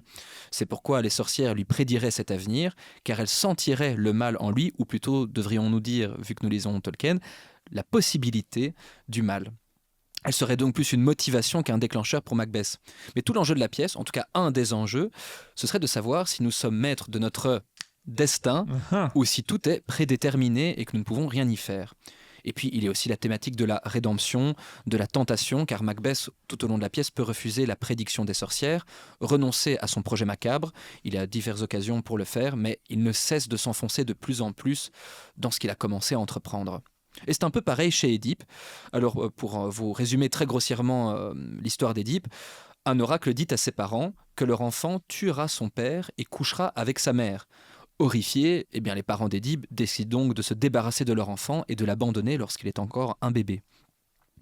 L'enfant est trouvé par une autre famille qui l'élève comme leur propre fils, mais apprenant des années plus tard la prophétie le concernant, eh bien Édipe prend peur, car il prend ses parents adoptifs pour ses parents biologiques. Et il les quitte donc et s'en va. Il n'a pas envie de tuer son père ni de coucher avec sa mère, on peut le comprendre. Et sur sa route, il va finir par croiser son vrai père, qu'il tue, sans savoir de qui il s'agit, et ça arrive suite à une brouille entre eux sur la route. Et après avoir vaincu le Sphinx aux abords de sa ville natale, il obtient la main de sa mère, qui est désormais veuve, donc il l'épouse, en ignorant toujours qu'il s'agit de sa mère. Et il découvrira par la suite tout ce qui s'est passé, et à ce moment-là, eh bien, Édipe va se crever les yeux avant d'aller errer sur la route tel un mendiant. Sa mère va se pendre. Aussi. Tragique. Oui, c'est toujours sympa les tragédies grecques. Et puis il y aura les guerres fratricides entre ses enfants, qui sont aussi narrées dans la pièce Antigone notamment. Et tout ça pour dire que si ses parents à Édipe n'avaient pas entendu la prophétie, ou si même Édipe n'avait pas entendu la prophétie le concernant plus tard, eh bien potentiellement rien de tout ceci ne serait arrivé. On aurait moins de pièces de théâtre, moins de récits mythologiques, mais il ne se serait rien produit. Donc voilà, tout ça, ça me faisait penser à ce que je vous disais par rapport à Melkor et à ce genre de prophétie un peu réalisatrice, c'est ça. Et je voulais vous partager cette réflexion sur le caractère prédéterminé des choses dans l'œuvre de Tolkien. J'ai cherché dans les lettres de Tolkien s'il y avait des choses sur le destin, sur la mythologie ou sur ces notions-là, et je n'ai rien trouvé, un peu malheureusement, donc j'étais vachement déçu. Oui, mais pas de cette manière-là. En cherchant dans l'index, tu vois, par rapport à ces mots-là, je n'ai vraiment rien trouvé de la sorte. Donc j'étais déçu. Je m'attendais à voir peut-être des inspirations dans certains contes, certaines légendes, et je n'en ai pas trouvé. Ok. Je sais plus pourquoi. Je ne sais pas pourquoi je dirais ça. J'ai l'impression d'avoir lu quelque part que Tolkien n'aimait pas Shakespeare. Et Disney, Shakespeare, décidément. Il aimait rien, ce garçon. Tu m'étonnes qu'il a créé son propre truc. Bah, si c'était le cas, ça devait être vraiment... certainement avec un appui très intelligent, parce que c'était quand même un homme de lettres qui était prof à l'université, donc si c'est le cas... Je dis ça, je me base sur rien, mais j'ai le sentiment d'avoir lu ça quelque part, il faudrait que je retrouve où. Je crois qu'il nous faut Fostea là pour ça. Parce que... Peut-être pour le prochain épisode, alors c'est vrai que Fostea a plus lu que nous ce genre d'écrit. Mais pour en revenir à Melkor et sur ses manigances, maintenant que celles-ci sont révélées, il a un tout petit peu honte quand même. Et surtout, il ne peut plus agir si aisément. Il se retire donc d'un lieu à l'autre, tel un nuage dans les collines, échappant sans cesse à Tulkas et à ses poings d'acier. Les ombres semblent alors s'allonger et la lumière des arbres décroître. Plus personne ne voit Melkor en Valinor ou n'entend parler de lui, jusqu'au jour où il se présente aux portes de Forménos. Il n'a vraiment peur ni honte de rien pour s'entretenir avec Féanor, devant lequel il feint l'amitié. Il lui dit ceci. Alors, vois comme ce que je t'avais dit s'est avéré. Regarde comme tu es injustement banni. Si tu es aussi libre que tu l'as proclamé à Tyrion, je te viendrai en aide, car je suis un Vala moi aussi, et j'ai toujours plus été l'ami des Noldor, si habile, si vaillant, bien plus que ces orgueilleux Valar. Féanor est encore un peu honteux lui aussi, et surtout meurtri par son jugement face à Mandos, et il hésite à accorder à nouveau sa confiance à Melkor. Ce dernier le sent dans son cœur, et il dit la phrase de trop, révélant un peu trop ses pensées. C'est une bien jolie place forte et bien gardée, mais pas sûr que les Silmarils soient à l'abri ici. D'ailleurs, je pense qu'il n'y ait aucun endroit où il le soit. La haine de Féanor l'emporte alors sur sa crainte et il maudit son visiteur en le congédiant, lui fermant les portes de Forménos au nez. Ainsi, Féanor renvoie à la niche le plus puissant des habitants d'Ea. Melkor est tout penaud, tout honteux, mais tout de même rempli d'une colère noire.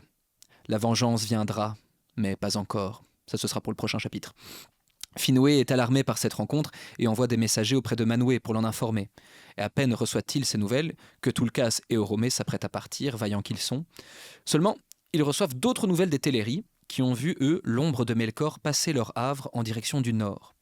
Melkor a donc quitté le Valinor, et avec ce départ, les deux arbres brillent de nouveau de plein feu, et le pays est empli de lumière. Et bien que les Valar cherchent en vain un signe de leur adversaire, la menace grandit et s'avance toujours davantage, portée par un vent glacial et assombrissant lentement la joie des habitants du pays de Aman.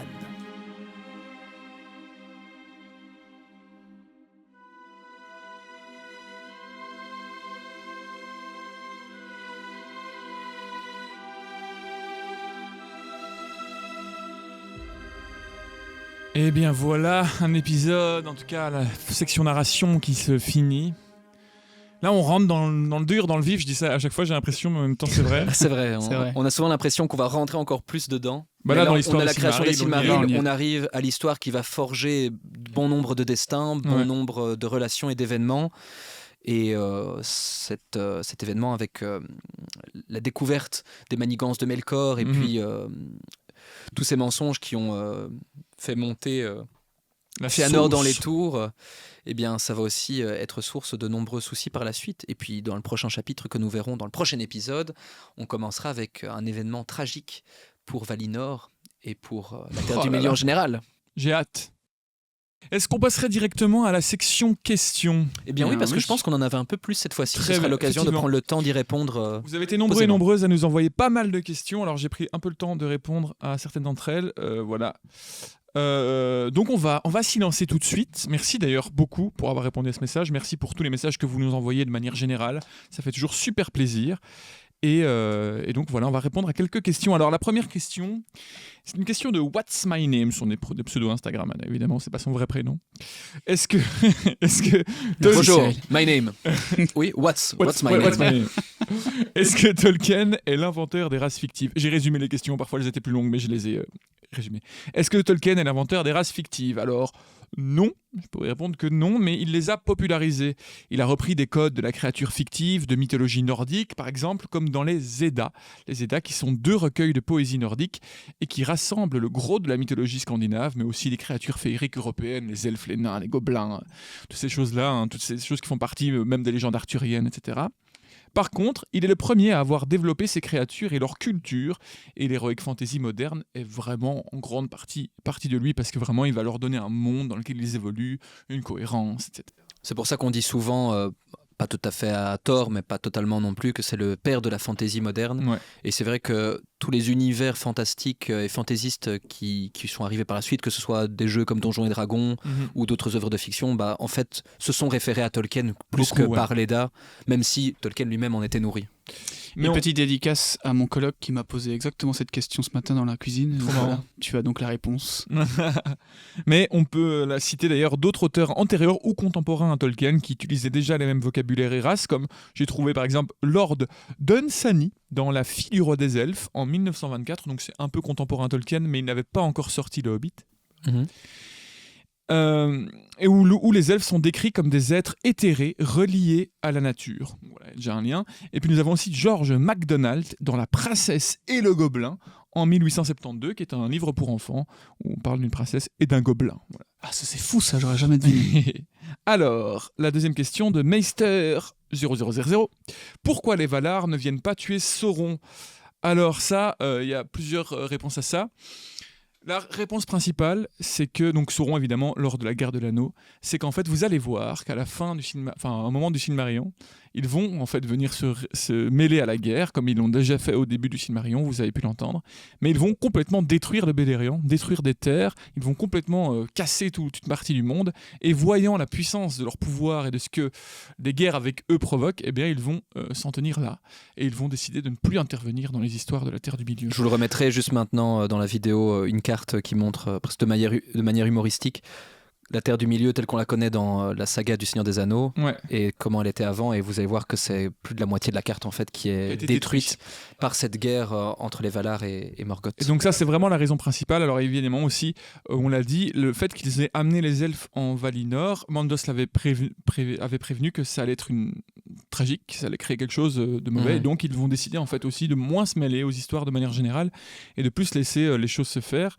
et la providence décider. Ils vont néanmoins intervenir d'une autre manière, avec par exemple les Istari, Gandalf, etc., qui seront envoyés de par les Valar pour avoir un peu leur mot à dire. Et qui ne peuvent pas utiliser tout leur pouvoir, parce qu'évidemment, pendant la grande guerre de la colère où le Beleriand a été détruit, il y avait les Valar, mais il y avait aussi les Maillards, il y avait les Vanyars qui ont été également, et qui voilà. Et Donc, les elfes et les quand hommes. les Istari, les elfes et les hommes qui étaient déjà là, bien sûr, mais quand les Istari ont été envoyés, ils ont donc été... Enfin, en tout cas, on leur a donné comme ordre de ne pas utiliser l'entièreté de leur pouvoir, quoi. Exactement. Ce qui explique aussi, si jamais la question vous la posez encore, ou certains d'entre vous se la posent, pourquoi Gandalf n'utilise pas sa pleine puissance dans les livres, en tout cas du Seigneur des Anneaux. Parce qu'il y a des moments où on se dirait, mais là il pourrait y aller un peu plus costaud, il pourrait défoncer 50 orques autour de lui plus facilement. On les a limités. Eh bien, c'est pour ça qu'il est un peu limité, Ouais. en tout cas au niveau de ses pouvoirs, pas niveau intelligence, il n'est pas Il limité, a été nerf. mais il y a de ça. Next question. Question de Julie. Qu'en est-il des cheveux des elfes qui font beaucoup débat? On va pas se mentir, la question aussi qui agite le débat par rapport à la série, c'est effectivement les cheveux qui sont plus courts pour les elfes, mais aussi évidemment la multiculturalité qui est présente dans cette race, qui n'était pas le cas lors des films, etc., qui n'est pas non plus décrite par Tolkien, qui est dans la série. Dans la série. Au niveau des cheveux, il n'y a jamais en fait une description précise de tous les elfes par Tolkien, ni des différents peuples. Il y a des descriptions de personnages précis qui ont souvent, effectivement, la peau pâle. On pense évidemment à Arwen, à Galadriel, et des cheveux blonds ou noirs longs, même chez les hommes, même dans des illustrations que Tolkien a lui-même fait. Après, quand il parle des elfes dans ses lettres, etc., il ne donne jamais vraiment de description physique, il parle simplement d'une beauté illustre, il dit que ce sont des êtres de lumière, etc. Donc après, l'interprétation qu'en fait la série, moi, c'est à vous de décider si oui ou non vous la trouvez cohérente ou pas, on n'est pas là pour juger ça, mais c'est vrai que si on s'en réfère simplement à ce qu'on sait de Tolkien, les elfes ont en général, dans ce qu'il décrit, des cheveux longs, et un teint très pâle. Mais voilà, c'est pas une règle, il n'a pas figé dans le marbre, ils sont tous comme ça.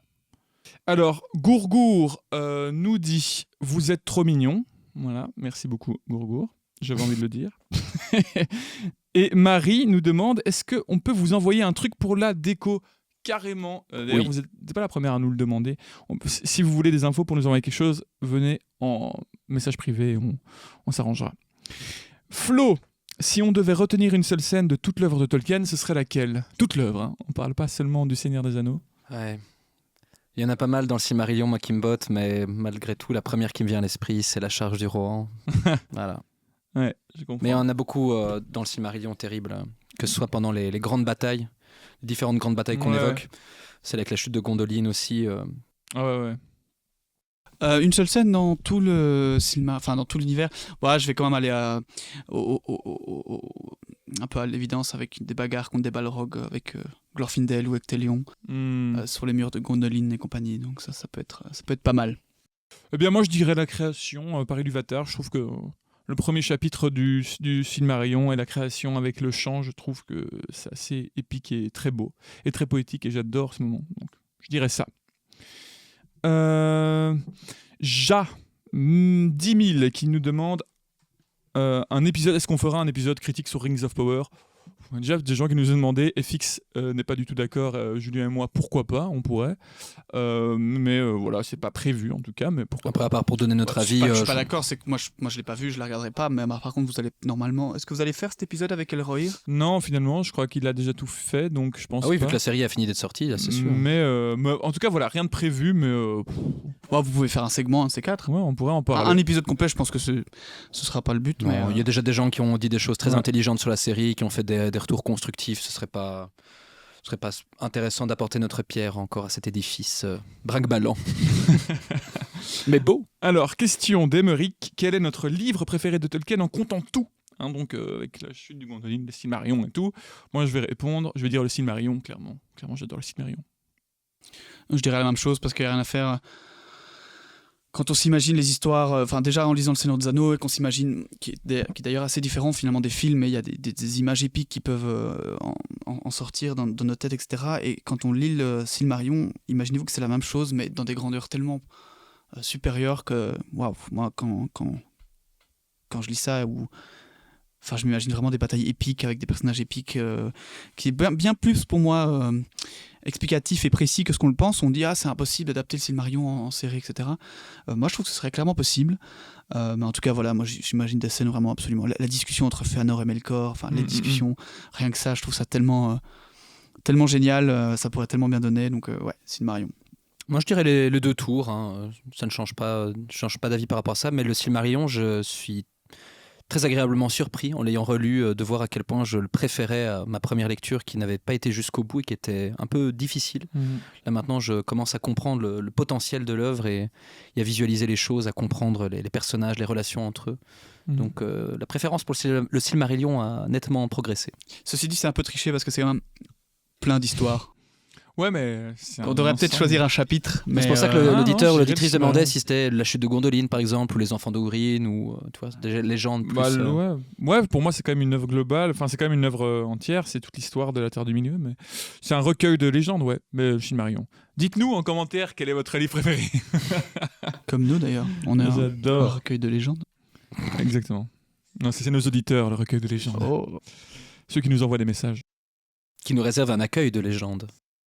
Alors ça c'est rigolo, on a reçu une question de Pomme Cyclo Club, donc c'est un cyclo-club voilà, qui nous a envoyé un MP, qui nous demande est-ce qu'on joue au Warhammer LSDA, donc du Seigneur des Anneaux. On n'y joue pas. Moi, il n'y a pas longtemps, c'est vraiment mon truc d'enfance. Il n'y a pas longtemps, je me suis racheté des figurines et je me suis dit, vas-y, ça va me faire triper de les peindre. C'était un moment où j'avais eu beaucoup de travail et je m'étais dit, je rêve d'un moment où je peins juste face au paysage.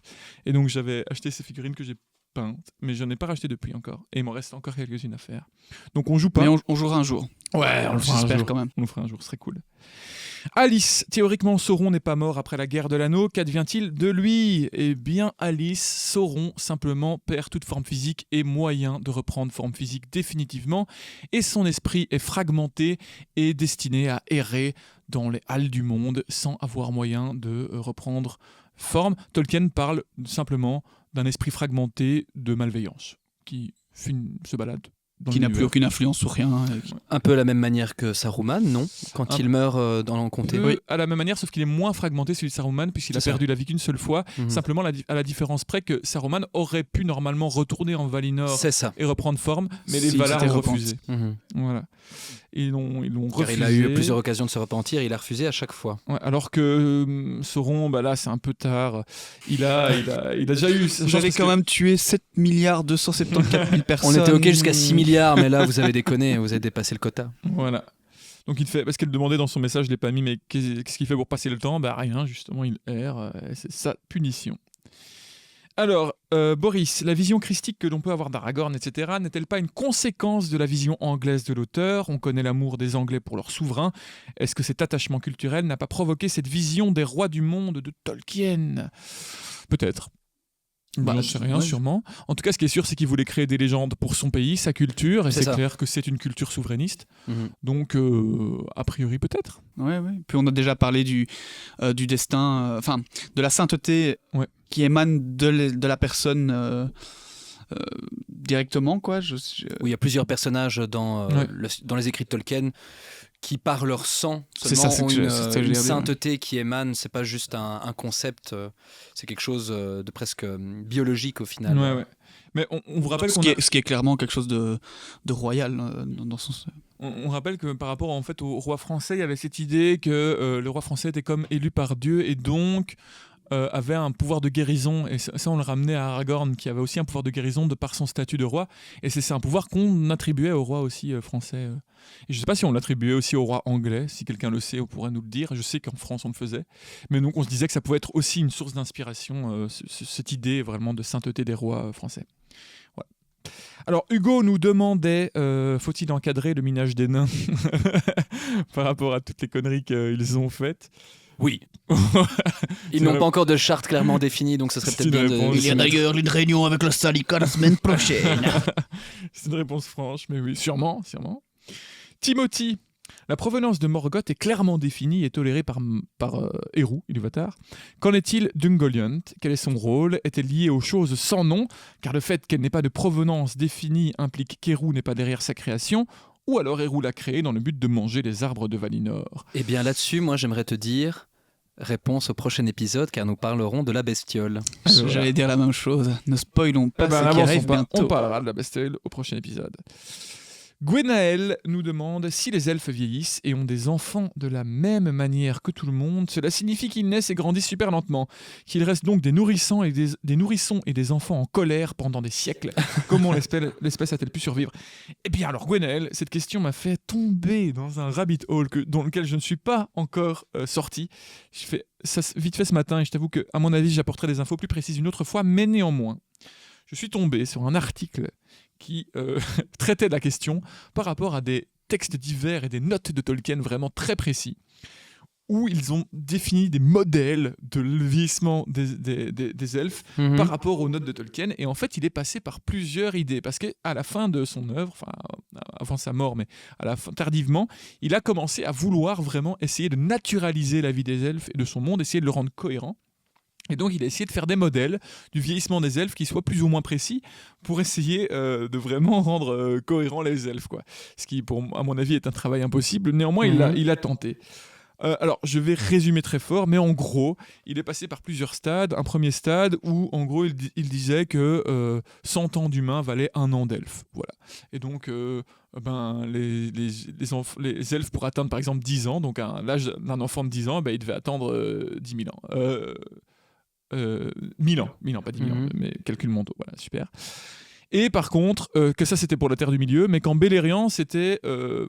Non, quand Beleriand, donc c'était de 100 ans, c'était humain, ça faisait 1 an d'elfe, et pour les elfes vivants en Aman, c'était 144 ans humain valait 1 an d'elfe, voilà. Okay. Donc ça c'était son premier truc, mais évidemment ça posait des problèmes au niveau de la gestation et du fait que les elfes devaient garder leur bébé pendant des dizaines d'années dans leur ventre, et il a dit ça c'est pas possible, dans des notes, vraiment. Donc il a commencé à vouloir faire un autre modèle. Il a proposé un modèle de 10 ans humain valent 1 an d'elfe quand t'es né en Beleriand jusqu'à l'âge de 20 ans, et après ça repasse à 100 ans. Et après, il a voulu faire des trucs, en fait, finalement, la maturité, elle a atteint... En fait, il est passé par plein de trucs en mode jusqu'à 20 ans, en fait, c'est le même âge que les humains, puis après ça s'étend, etc. Bref, il est passé par beaucoup de choses comme ça. Ce qui est sûr, un des derniers modèles qui paraît le plus cohérent, c'est que effectivement, en gros, au départ, jusqu'à 20 ans, ces 3 ans humains valent 1 an d'elfe. Voilà, en gros. Donc les elfes, quand même, se développent plus lentement, mais 3 fois... Et c'est d'ailleurs le développement des Numénoréens, si vous voulez tout savoir. Enfin, à partir d'un certain âge. Donc en gros, on dit que 3 ans humains, ça vaut 1 an de Numénoréens. Et il a dit qu'au départ, pour la gestation, etc., c'était pareil pour les elfes, mais donc, et qu'ils atteignaient leur pleine croissance à 24 ans. Mais donc 24 ans x 3. Donc ça fait beaucoup déjà. Donc il faut 72. Voilà, 72 ans pour atteindre un âge adulte. Et pour le coup, vraiment, donc, ils ont une croissance lente et il reste des enfants longtemps. Voilà. Et par exemple, il disait qu'à ce moment-là, que les elfes acquièrent le langage à 2 ans d'elfes, soit à 6 ans. La puberté survient à la croissance complète, donc, ou un peu plus tard, jusqu'à 36 ans, donc 36 x 3. Voilà. Et puis ensuite, quand ils sont adultes, là, on passe vraiment à ces 100 ans humains deviennent 1 an elfe. Et puis, il a un modèle 5, ça c'est vraiment des textes plus tardifs, où il s'est dit, en fait, jusqu'à la maturité, c'est 1 an humain égale 1 an d'elfe, jusqu'à la maturité, puis ensuite, ils vieillissent plus, quoi. Plus facile, ça. Hein. Plus facile, ça. Mais donc, vraiment, pour dire qu'il est passé par plein de modèles et qu'il a essayé d'expliquer ça, c'est très complexe. Il y a des articles qui existent sur Internet. On reviendra peut-être dessus plus précisément, en effet, est-ce que ça vaut le coup, surtout que moi, ça m'intéresse. Je sais juste que la chaîne YouTube Nerd of the... Non, c'est comment encore Nerd of the Rings Nerd of the Rings, je crois, a fait une vidéo récemment là-dessus.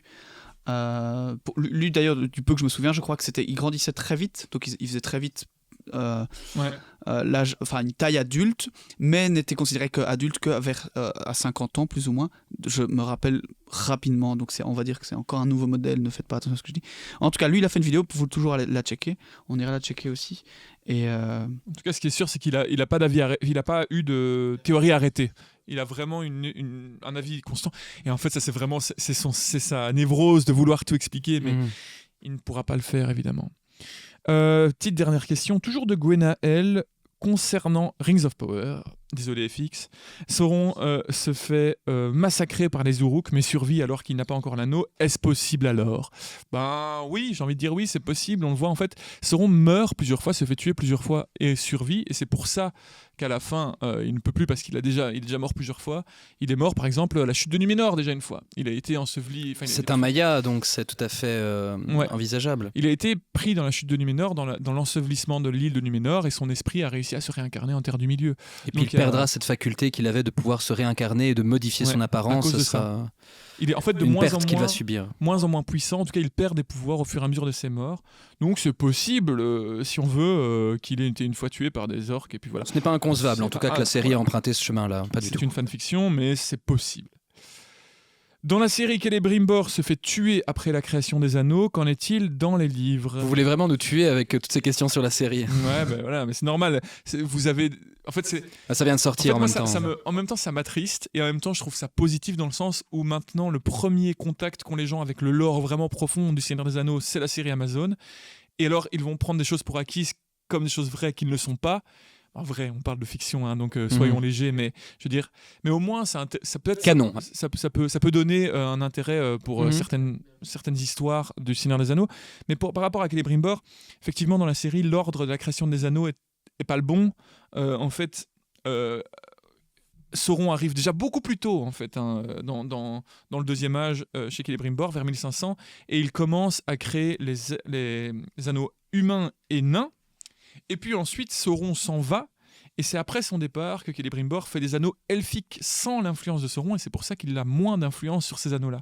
Sauron, vers 1600, va créer son anneau unique de son côté pour contrôler le reste, et au moment où il enfile l'anneau unique, tous les porteurs des anneaux elfiques, les 3 elfes, eh bien, se rendent compte qu'il y a un problème, et la malveillance de Sauron est mise à jour, et donc en fait, ils veulent cacher les anneaux. Donc ils cachent les anneaux elfiques, mais ils gardent les anneaux humains et nains, qui n'ont pas été encore distribués en Eregion, dans le royaume de Celebrimbor. Sauron se ramène, il défonce l'Eregion, littéralement, il trouve Celebrimbor et il lui demande où sont cachés les anneaux. Il trouve les anneaux humains et nains qu'il va distribuer par après, et ensuite, il ne trouve pas, et Celebrimbor refuse de lui donner la position des anneaux elfiques. Il tue donc Celebrimbor et le met sur un étendard, il le porte en étendard. Donc il le tue. Ce à quoi la série fait d'ailleurs un certain clin d'œil d'ailleurs, je vous spoil un petit peu la fin de la saison 2, mais on peut voir le plan de la fin de Celebrimbor dans la saison 2 comme une référence presque où il est porté par la lance de Sauron contre un mur certes, mais il forme déjà une sorte d'étendard contre le mur. Donc un petit clin d'œil potentiellement volontaire de la série. Mais donc voilà, c'est cet ordre-là. Donc c'est beaucoup plus, le temps est beaucoup plus dilaté dans le canon, c'est-à-dire que ça se passe sur 200 ans. Et c'est beaucoup plus tôt aussi, bien avant la chute de Numénor, bien avant. Donc c'est pas du tout en même temps que l'accession au pouvoir de Ar-Pharazôn, etc. qu'on voit dans la série. C'est des événements normalement qui sont séparés dans le temps, mais là qu'ils ont écrasés pour en faire une histoire. Et tout ceci, de toute façon, on y reviendra certes dans longtemps, car ici nous ne sommes qu'au 3e épisode, mais ce sera le sujet du tout dernier chapitre du Silmarillion qui s'intitule « Les Anneaux du Pouvoir et le Troisième Âge », où ces récits viennent à leur fin. Et donc ça, ce sera le sujet de notre dernier épisode qui sera dans 1 an, au moment où nous enregistrons. Donc ce sera pour le mois d'octobre 2025. Donc un peu de patience et vous aurez la chronologie exacte avec les vrais événements. Et dernière question.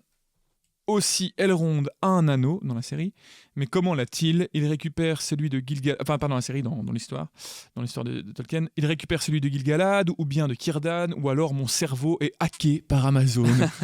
Eh bien, c'est possible aussi. Probablement le cas. C'est possible aussi. L'anneau de Círdan, c'est celui qui vient à Gandalf déjà. Exactement. Ça, c'est une certitude. Et en fait, effectivement, tu as raison, c'est Gil-galad qui donnera son anneau à Elrond avant de partir à la guerre lors de la dernière alliance aux côtés d'Isildur et d'Elendil. Guerre dans laquelle Gil-galad décédera. Perdra la vie et il donne son anneau avant d'y aller à Elrond. Voilà, donc il aurait peut-être pas dû du coup. Si, ouais, c'est vrai. Peut-être qu'il serait pas mort, ça, je sais pas. C'était le destin de toute façon. Ouais. Voilà. Et donc, c'était la dernière des questions. Merci encore beaucoup pour ces questions. J'espère qu'on y a répondu assez succinctement pour le coup, mais au moins, on aura peut-être éclairé quelques lanternes. Et voilà. Bah oui, merci à vous. Merci pour vos questions. J'espère que vous avez aimé l'épisode. C'est d'ailleurs la fin de celui-ci. Hein. Ouais. Donc voilà, on se retrouvera donc le mois prochain maintenant. Nous sommes Oui. donc mensuels malheureusement. On Mais peut ça nous prendre prend dame déjà pas de mal de certains. temps. En effet. Voilà, juste pour terminer, pour ceux qui sont encore là, qui nous écoutent encore, qui nous regardent encore, juste je vous rappelle que vous pouvez nous suivre et nous aider sur les réseaux sociaux, nous partager, nous liker, parler de nous autour de vous. S'il y en a qui veulent nous soutenir financièrement, ça ne peut être même que de 1 euro, ça peut toujours aider. Il y a Tipeee, et du coup vous pouvez devenir tipeur, il y a des liens un peu partout. Nous sommes donc sur toutes les plateformes de podcast pour ceux qui sont sur YouTube et pour ceux qui sont sur les plateformes de podcast. On est sur YouTube. On est sur YouTube. N'hésitez pas même à aller vous abonner, liker, etc. Et sur ce, merci beaucoup et à dans un mois. À dans un mois. Ciao, ciao. Ciao.